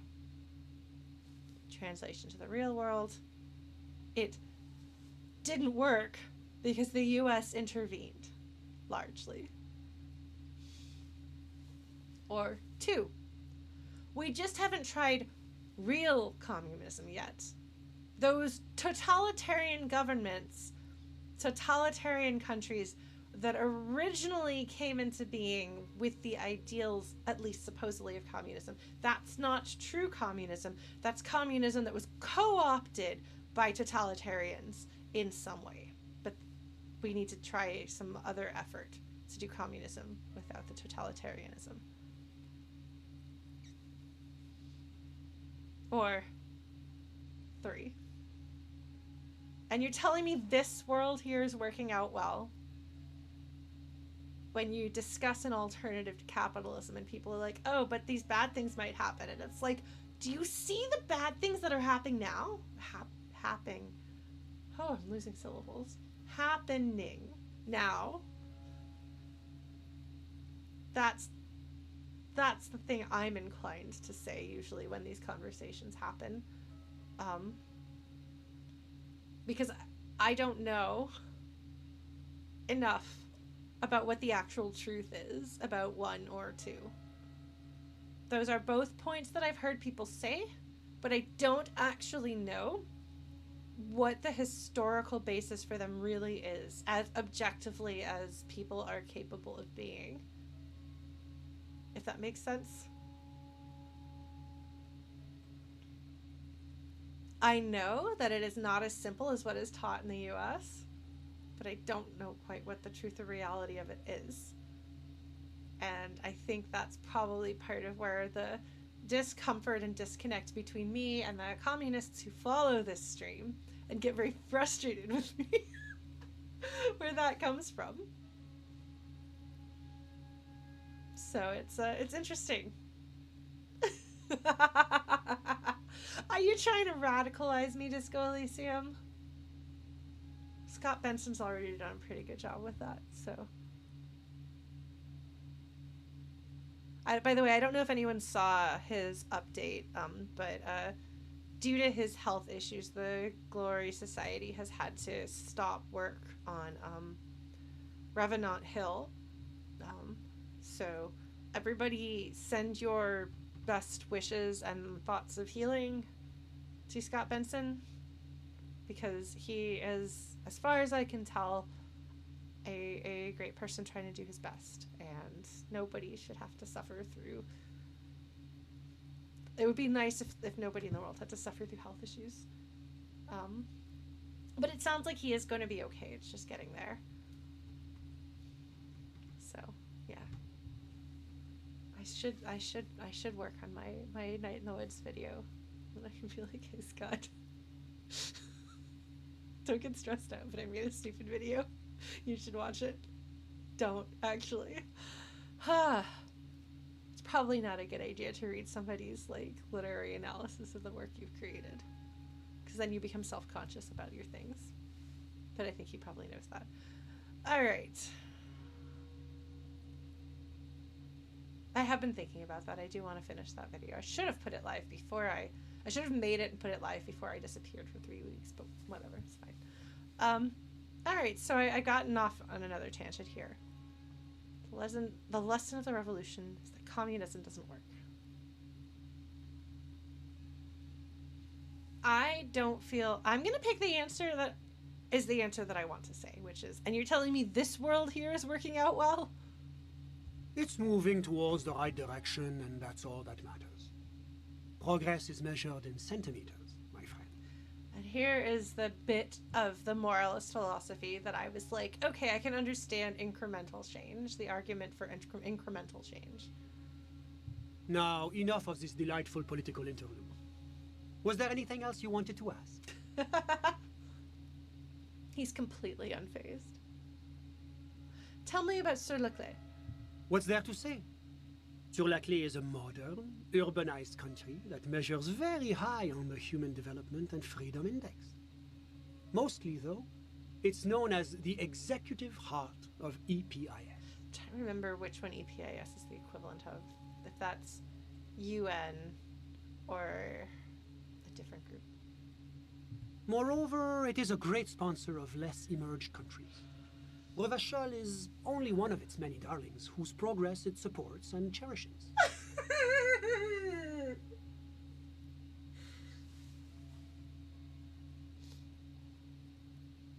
Anyway.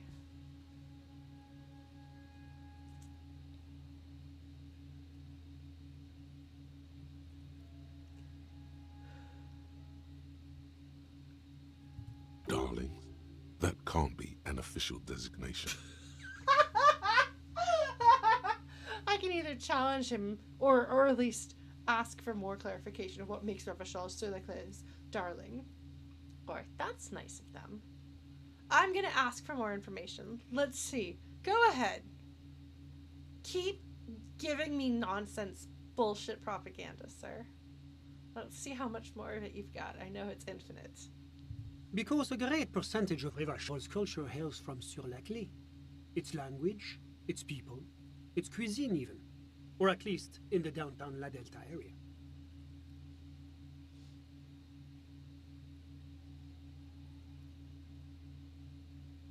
In the downtown area, its cuisine.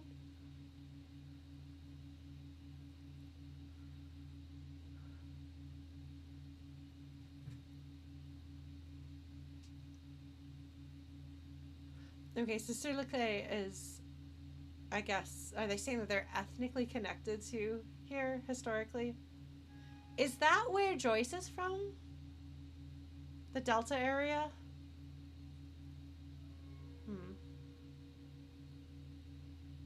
Gentrification. Yeah. Because they're saying it's language, it's people, it's cuisine, but only in one small section of Revachol. I'm gonna challenge how strong the connection is here. Saying, oh, we have gentrified and turned you somewhat into us, so we like that. Alright. Enough business, let's talk about something else. Oh, it's everything about this is very creepy. Calling them their darlings, like, I'm sorry. I don't even know what the sound that I made was, but it was something. I feel like it conveyed what I wanted. I think it conveyed my feelings well enough. Enough business. Enough talk. How that be? I'm sorry. My roommate has been playing the handheld Castlevanias, and anyway.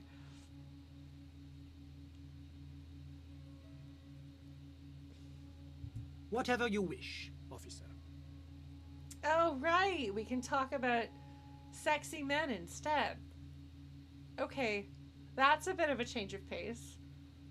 The game is like, alright, Lauren, you can have bisexual disaster detective Ocelot, Lauren, as a treat. Alright. Actually, we'll see how this goes. I might wind up really mad about how this goes. If I do, it is because the game wants me to be mad at this fellow. Let's see what happens. Can you tell me about your friend? Ah, my friend. My friend is a good young man. His family immigrated here from Kedra, and life has not been easy for him. But he understands the importance of education. He has taken his future into his own hands, and that's all that matters. I feel like I'm listening to some people I know. Okay, I can ask a bunch of questions. What's Kedra? How did you two even become friends? You still haven't told me who he is, or what are you doing in his apartment by yourself? What's Kedra? Kedra is a candidate member of APIS. But, between you and me, their potential membership is a more contentious issue.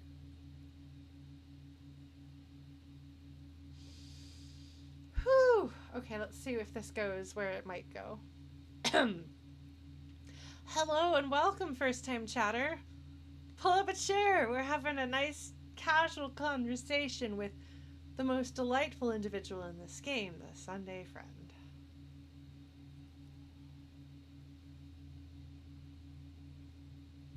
That it's never going to happen. They entered negotiations in 21, and it's been pending ever since. That's 30 years.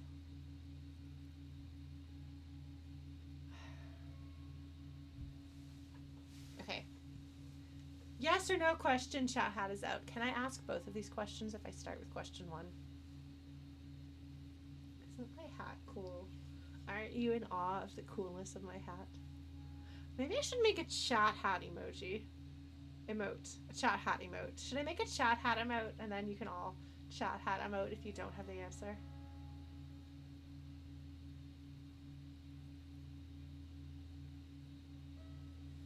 The hat indicates that you can actually answer this question. It's not hypothetical. Can I ask both of these questions if I start with one? Okay, I could redo the conversation. Alright, I guess that's an option too.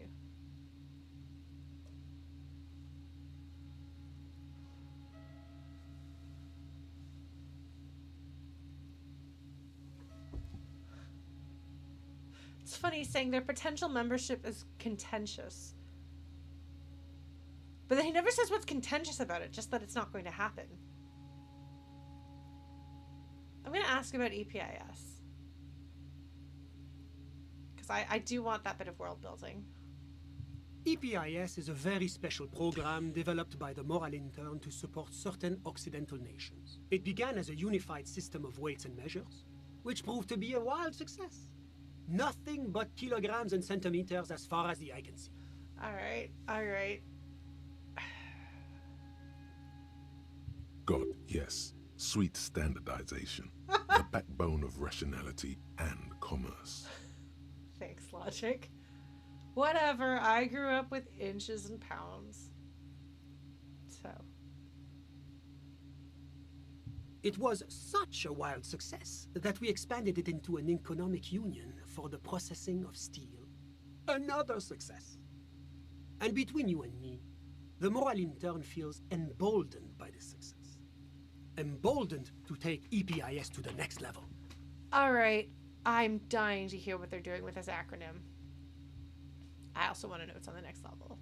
So we might just poke at this one a bunch. So. Why, it stands for progress and stability, like the Moralintern as a whole. No, what do the letters stand for? It's been such a wild, extraordinary success thus far. We are very excited to take it to the next level. You don't even hear the words I'm saying, do you? A supranational political alliance. The United States of Occident. Okay, so that's the UN. The United Nation. Maybe. No, it's the EU. It's like the EU. That's what it is. It's a coalition of different countries becoming kind of one super country of sorts. Okay. Is it going to be like this place here? Huh. You mean Revachol? No, it's going to have transparent democracy. So transparent. You have to use a phone that you don't have to call a number that you don't know. to get the information. Eventually, that might get lost in the mail on the way to you. Amazing. Is Revachol going to be part of EPIS? Really dying to know what EPIS stands for. It's one day going to be a candidate member of EPIS, sure. That will never get accepted, just like Kedra. Except that candidate members never become full members, do they? Didn't you say that candidate members never become real members? I don't know that you said that, but that certainly is an implication that one can pick up on from what he said. No, candidate members do become members. Why do we even have the whole system in place if they don't? It just takes time. Time and evaluation. They are saying a thing without having to say. So what we're doing is we're talking about the EU and the process of people trying to join the EU and the bullshit thereof. But we were talking about my friend here, not politics. I'm going to ask more about Kedra. Kedra is a candidate member that it's never going to happen. Tell me about Kedra itself. They enter... It's warm. It's also known for its mandarin trees and dust storms from Supramundi. Supramundi. Kedra's an emerging market, but it still has a long way to go. Maybe that's why my friend's Ménage decided to emigrate. Ménage.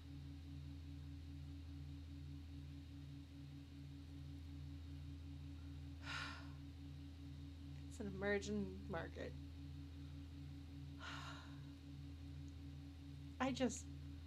I'm sorry, folks. It's a lot. This is a lot. This man is a lot.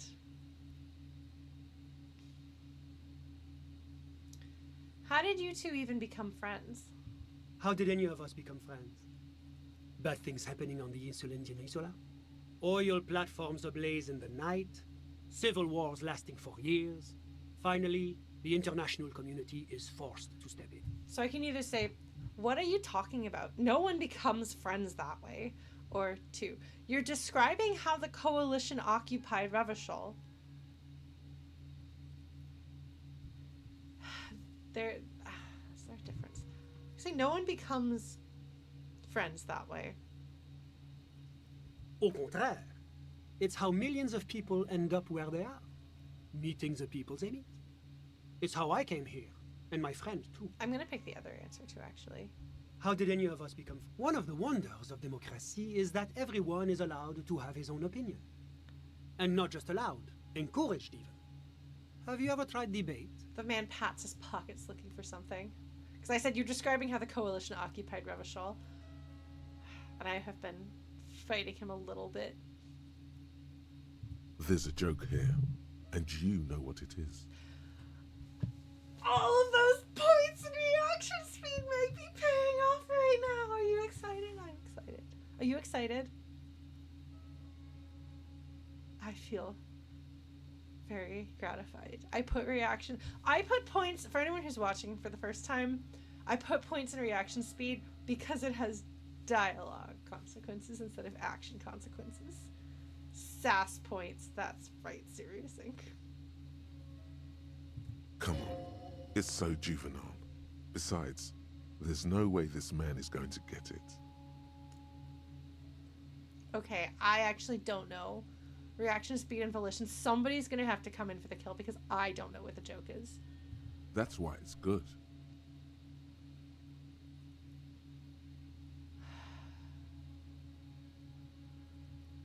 No.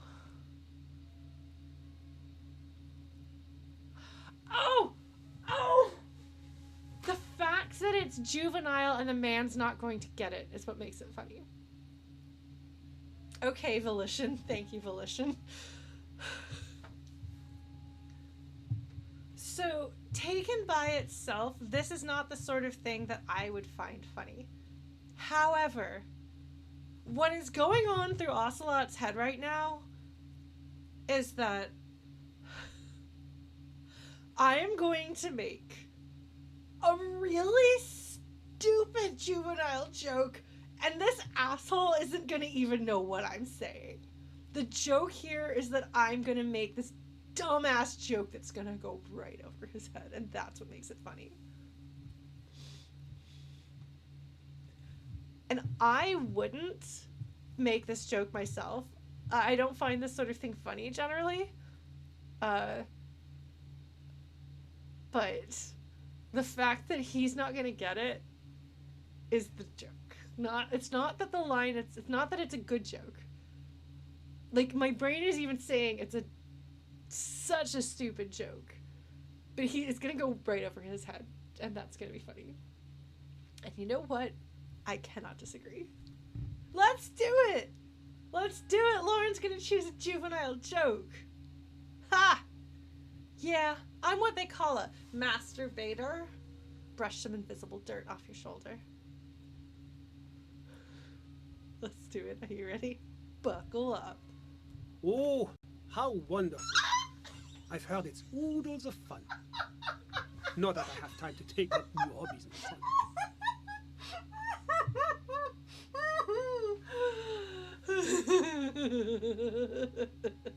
The thing is, because of that, this is not a juvenile joke standing alone. This is a joke at this man's expense. And that's why I'm laughing. Because that's delightful. And at this point, you want to laugh at his expense. See? He didn't get it. Good job, Joke Meister. Thank you, Volition. Amazing. The lieutenant lets out a long nasal sigh.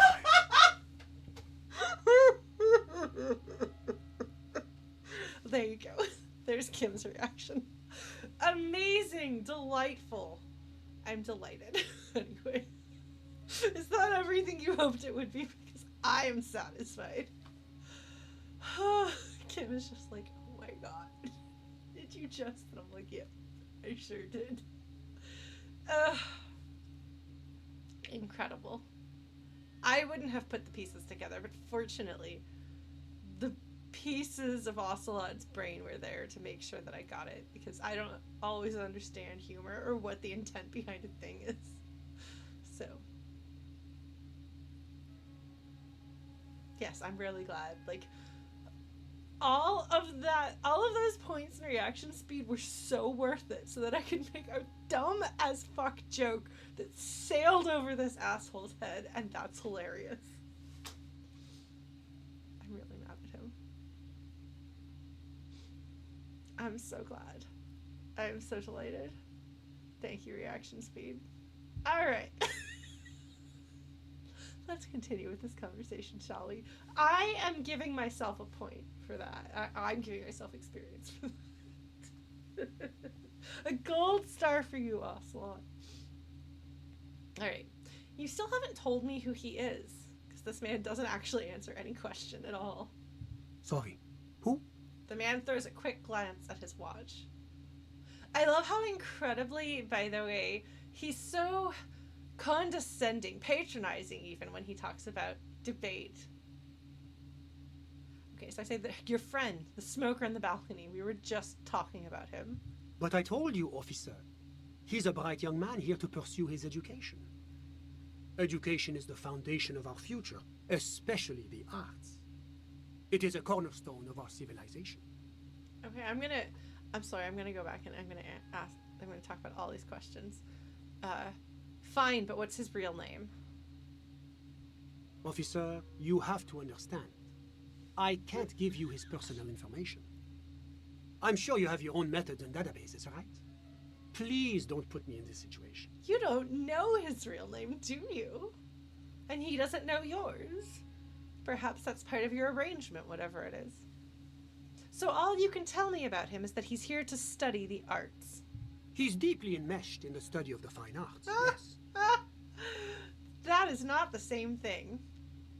Which arts? He's a truly free spirit. He likes all the arts. Perhaps graphic design, printmaking, who knows?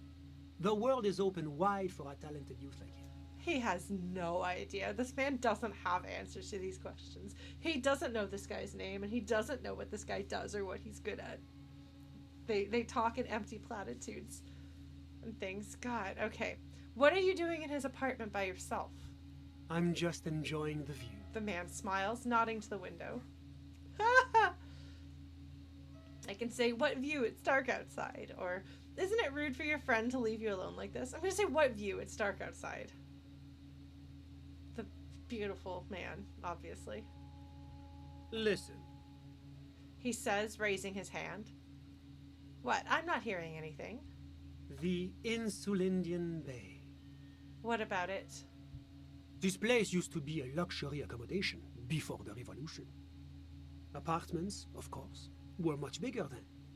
A few walls have been added here and there, leaving some of the tenants without a private bathroom or a kitchen. But the million real view stays. You can't take that away. He knocks on the balcony door, his face mirrored in the darkened glass.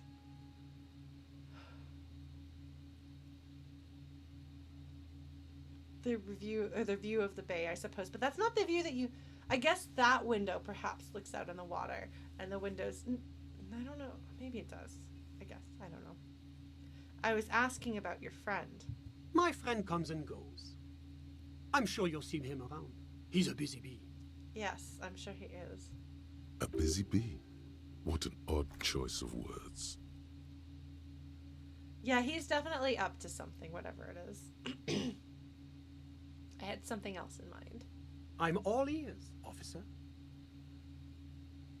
Were there any other dialogue tree options that I wanted and didn't get?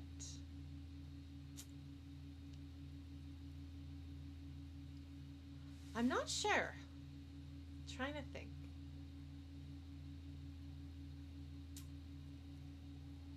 I feel like I've been pretty thorough here. I think. I've done okay, I think.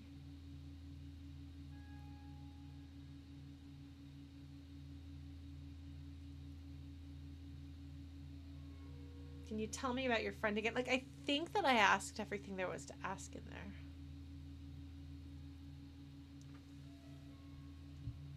My friend. What about him? I'm just enjoying the view. Oh, right. Isn't it rude for your friend to leave you alone like this? We're old friends. Nothing's taboo between us. He comes and goes. Nothing's taboo. I'm sure you'll see him around. He's very active. He's very active. What are you doing, Martin Martinaise? What are you up to? He's up to something. He's definitely up to something. I don't know what it is. If he's like a spy of some sort, that'll be interesting. I'm all ears, officer. I don't think I've got anything else.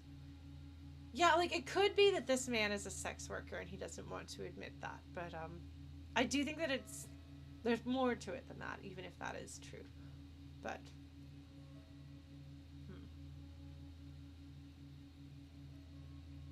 thanks, I've got all I need. I think I've asked him everything there is to ask. Let's see, he actually witnessed the lynching.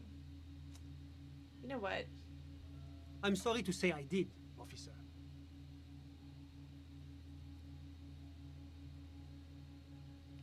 This almost feels like cheating, but I want to set him on fire a little bit. And yeah, it does kind of feel like I might have sugar daddy vibes. Like, now I want to go back and give him shit. Now I want to go back and push him.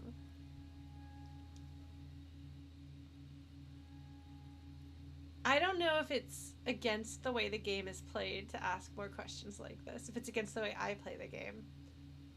Whatever, I'm going to give him more trouble. I don't care what he thinks of me anymore. He doesn't listen to me anyway. Is it because you did it? Because I did it?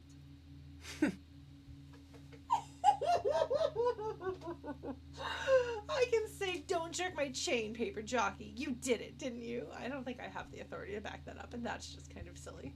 So I'll say I misspoke, I think. Okay, this is kind of a dumb thing. I thought I was just gonna give him a hard time, but apparently you can actually threaten him. I'm pretty sure Kim will shut me down before I go too far with this.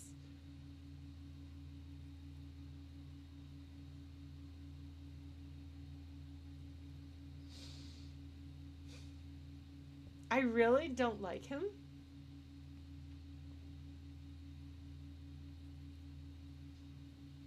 But I don't know if there's actually anything to be gained from pushing this.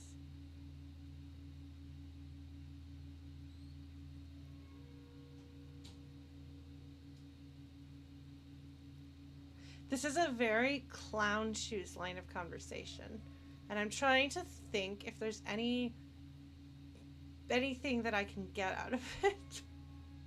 Whether it's the satisfaction of being nasty to this guy, or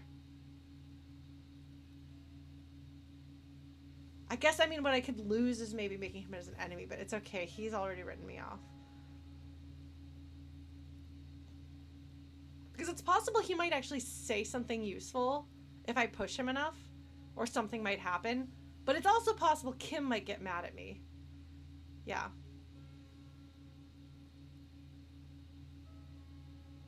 Like, there's no reason to say that. That's the thing. Like, there's no reason to say this.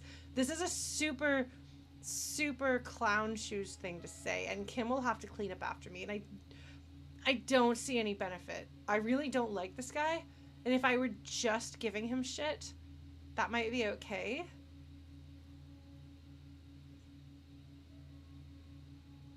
But it might lose me friendship points with Kim without a benefit. Kim does not hate this man the way I do. Like, when Everard is being slimy as hell, and I'm being mean at him because of it, I didn't really succeed. But if I were to try to be mean at him or to fight back, Kim would have my back, you know? Because Kim would be like, yeah, Everard is a slimy garbage pile. So that's fair. But Kim does not hate this man the way I hate this man. And he's not going to have my back. And he's not going to be happy with me. And honestly, I don't think that giving this man shit is going to actually do anything to him or cause any goodness in the world. It just might damage my friendship with Kim, which I do kind of care about. If this were me, like, righteously yelling at him like I did in the other conversation, that'd be one thing. But I'm going to back down. I'm going to be a wuss. You thought I was going to go clown shoes, and then I went chicken. Officer, it's very difficult. He holds out his hands. What do you mean? Like, It was just so strange. Sorry. I was on the balcony when it happened. That's when I understood. sounds like the victim was unconscious, or at least incapacitated. I couldn't see their face. Let's just say that the laboring class... I went back inside. Were you able to see anything? Officer, the yard was picked. Well, that's the strange... Eventually, their shouts died down, and that was all. There were no gunshots, no celebratory shouts, no anything. Why didn't you call the RCM? You're right, of course. That is what one is supposed to do in such circumstances. I was simply in shock. Uh-huh. It is an odd choice. I'm afraid I don't have anything else to add. About what time was all... All I can say is that it was late. Oh, this is different. Okay.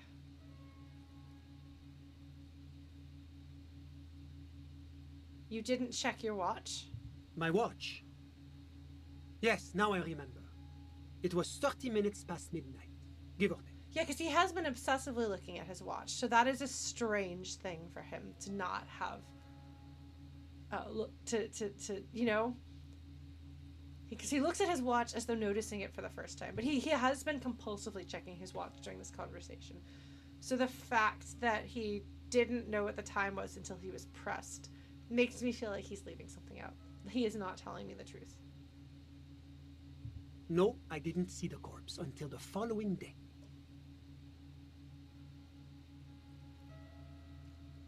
I wonder if I say that was a waste of time. I'm sorry I couldn't be of more assistance.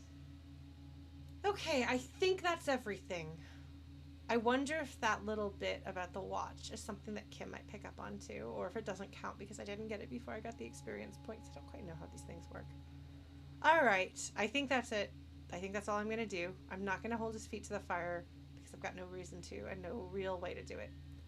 Thanks, that's all I've got all I need. And leave. A moment, officer. Oh. Do you have everything you need from me? I'm afraid we won't have the chance to speak again once you leave. Interesting. Hold on, why can't we talk later? It's against diplomatic best practices for an official in my position to be discussing murders with local militiamen. And I'm pressed for time. After you leave, I should be leaving as well. It's against diplomatic best practices for an official in my position to be discussing murders with local militiamen? That makes literally no sense.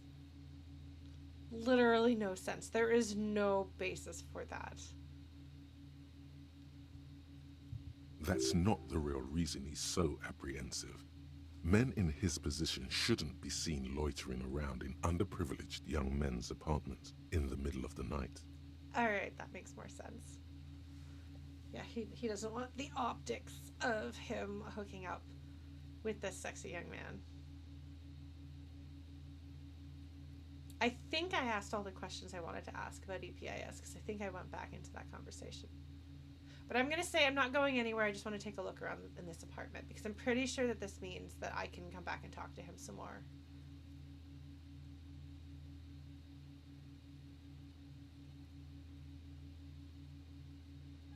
But once I leave this building, once I leave this apartment, he won't be here anymore. Sure, go ahead.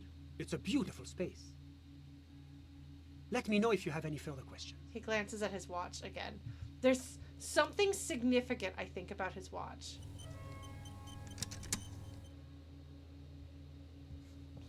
Okay. So we've talked to the Sunday friend. We've gone a little bit over. Granted, it took me a while to get started tonight. But I'm going to have to put the video back together. I hate doing that. I will try to get that done to make sure this goes up tomorrow. Yeah, they could very well make a character who I hated more than this guy, but he's pretty awful. Like, they could definitely make someone who's more despicable than him. He's not the most despicable character ever made, but he's definitely pretty awful. So that's fun. Yeah. Are you gonna radicalize me by giving me somebody to be in opposition to? Alright, so since we finished this before, I'll do a little bit of, final thoughts on the game, but I have to say, because we have this whole semi-sponsored stream thing, microphone thoughts. What are our thoughts on this? How do you feel about the sound of it? Obviously, it picks up on a lot. But that's something that any microphone would do. You have to be careful of the placement of it. But it's not anything intrinsic to this microphone. Same problem would happen with the other microphone, and does sometimes. You can hear me if I get excited. I'll smack into a cable. Okay, so it sounds clear. A constant background drone. Did anyone else hear the constant background drone?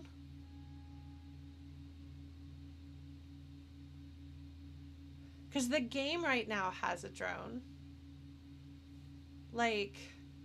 Basically,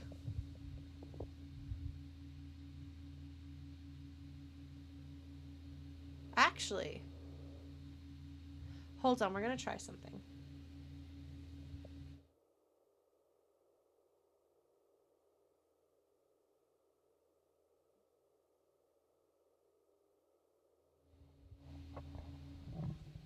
Ah! It's also gone when I just picked up the microphone and you don't hear it. Okay. So there was, in fact, a hum. I'm sorry, folks, that you had to deal with that. So I wonder, hold on, let's see what happens. Because this is a thing that, Because people are going to ask. Yeah, I kind of assumed it was in the game too. Because I can hear the thing. Obviously, I can hear it's gone. Let's do a little experimenting. It's still there. It's just quieter. So I would say that anybody who is using this should make sure not to put it on the same. Like they should put it on something that'll muffle it. And be aware of that. I kind of listen to their sound setup and find a way around it, including potentially not having it on the same place as their laptop with their laptop fan. So, okay, that's good to know. But overall, like, you feel like I could say, because this is cheaper than the Blue Yeti and stuff like that. You feel like I could say to somebody, if you want a decent quality microphone, this one will do.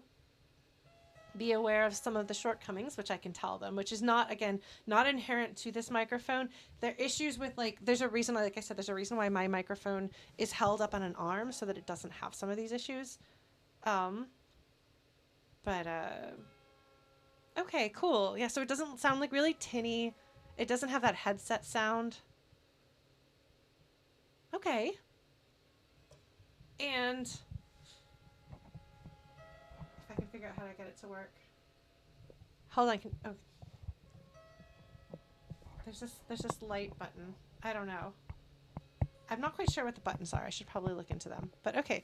Like, as long as it's not, like, unpleasant. Because in my ear, it sounds like a normal microphone. It doesn't sound like a cheap microphone. And I can hear it. So it clearly works just fine with an audio interface. Which is what I would use it for. It's much quieter, I guess, if it's directly through the computer, but, yeah, okay. Well, sweet. I have something to recommend. If you are looking for a microphone, may I recommend the Fifine AM8 streaming recording microphone. And I can now recommend that to folks. Yeah, I can drop a link in the Discord. Mostly this is because people ask me. Like, that's the reason why I'm doing this, is because people ask. But yeah. So final thoughts on the game, this stream. See, resolution values, isn't that nice to be able to, like, actually have a recommendation? Like, to me, that's more useful than doing a review. Nobody cares about a review, I don't think, because I'm not a reviewer. I don't know how to review it.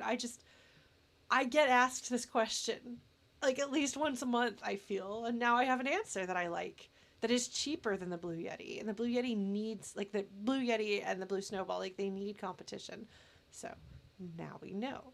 But yeah, so final thoughts on this section in this game. I wonder if you can, I guess you could probably do this not having talked to Joyce and not having talked to Everett. But it's funny because I felt like Joyce and Everett were so perfectly balanced against each other. Like, they are absolutely meant to be, like, the equivalents on opposing sides, you know?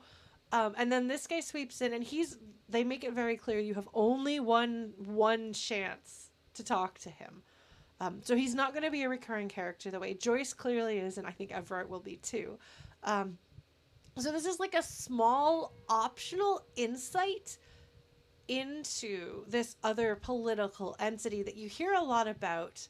And the thing is, as much as Everett and Joyce are in direct opposition to each other, at the same time, they do kind of have a common enemy. Like, it's made clear if you talk to Joyce, she has no love for the Moralintern, for the coalition. She is not a fan of all of that. And so this guy is kind of everyone's enemy. And you talk to him, and the game kind of reinforces he's your enemy too. Like, he's, obviously you can choose to side with him, but he's pretty despicable. And not in a, it's interesting because he's not despicable in a kicking puppies kind of way.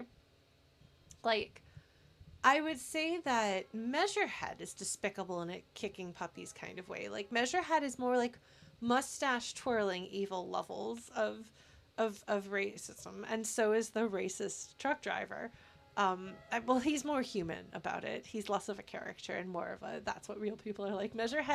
People like Measurehead exist, but they're larger than life. Like, even within the context of this game, Measurehead is larger than life in his way of being racist. I wonder how many people actually managed to catch this guy. before he's gone. Like, I wonder how common it is to have encountered him. You have to have some level of people skills and things to be able to get Martin Martinaise to even talk with you. And the way that you get through to Martin Martinaise is by saying you want to help. So Martin Martinaise cares about the well-being of this area on some level, I think. Like, that's at least the impression that I get. And it's interesting that he wants you to talk to this guy from the Moralintern. What is it, I wonder, does he want you to get out of the conversation? I wonder what his intent is. I wonder if you have more information or something that you're better prepared than I am for, if you can get something more valuable out of the conversation.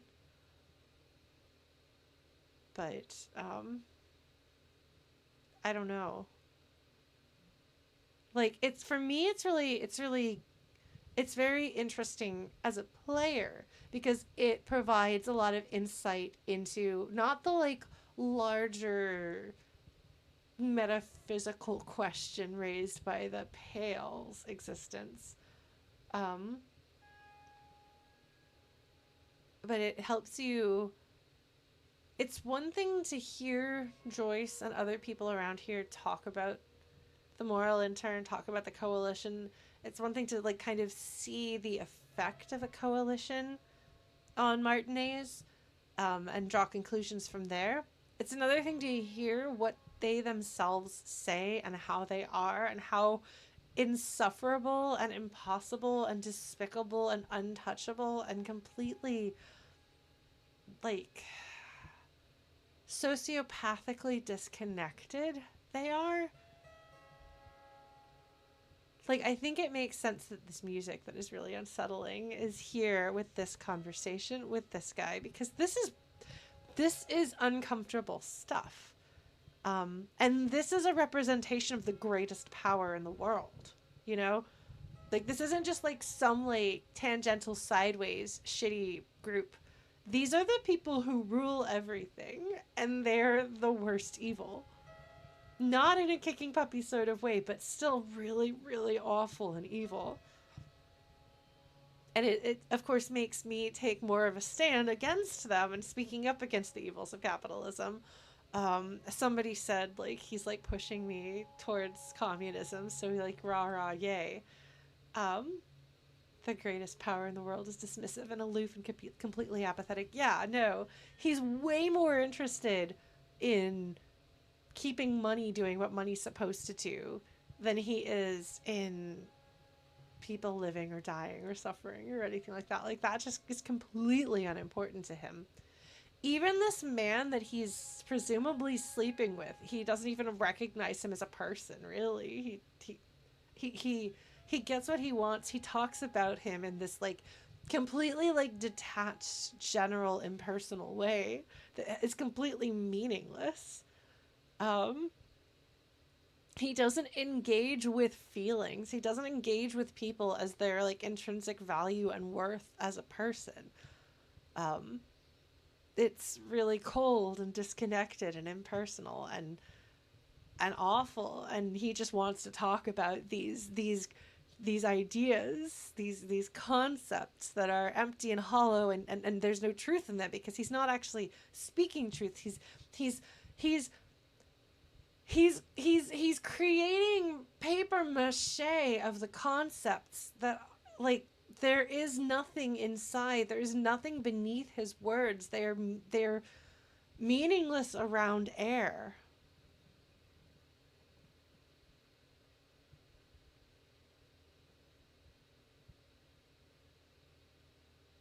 But he's full of hot air.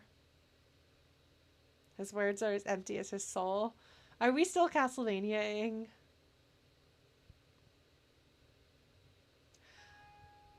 I think it's very clear from this game that stability and avoiding civil war are not what we're supposed to get out of what this man says his group is doing.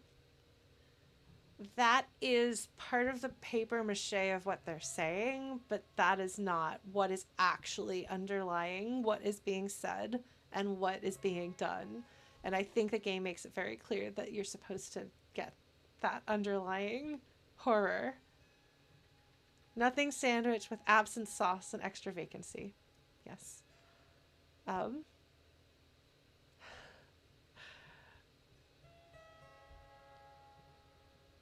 Just this detuned or like out of tune, like really uncomfortable music to listen to.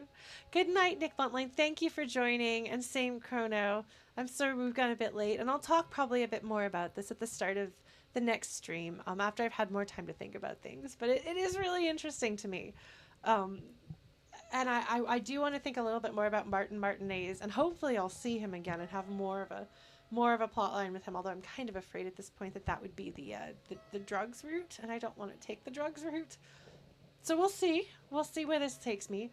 But yeah, it's good stuff. It's interesting stuff. I'm looking forward to seeing more. So I will be streaming next week. The following week is Thanksgiving, and I will not be streaming, but I will be back the week after that. So next week we'll pick back up, talk a little bit about this stuff. I will expect people to potentially explode in the YouTube comments here, so please be nice. I'm in slightly better shape mentally and emotionally than I was earlier this year, so hopefully I won't misread things that people say, but do try to be a little gentle if you can. I'm also losing my voice, so I should probably stop talking, but thank you all for being here. If you like the idea of One Shot, please join us on Tuesdays. It's a very charming game that'll probably have feelings. And we'll continue Disco Elysium for the foreseeable future on Thursdays. Good night, take care, and be well.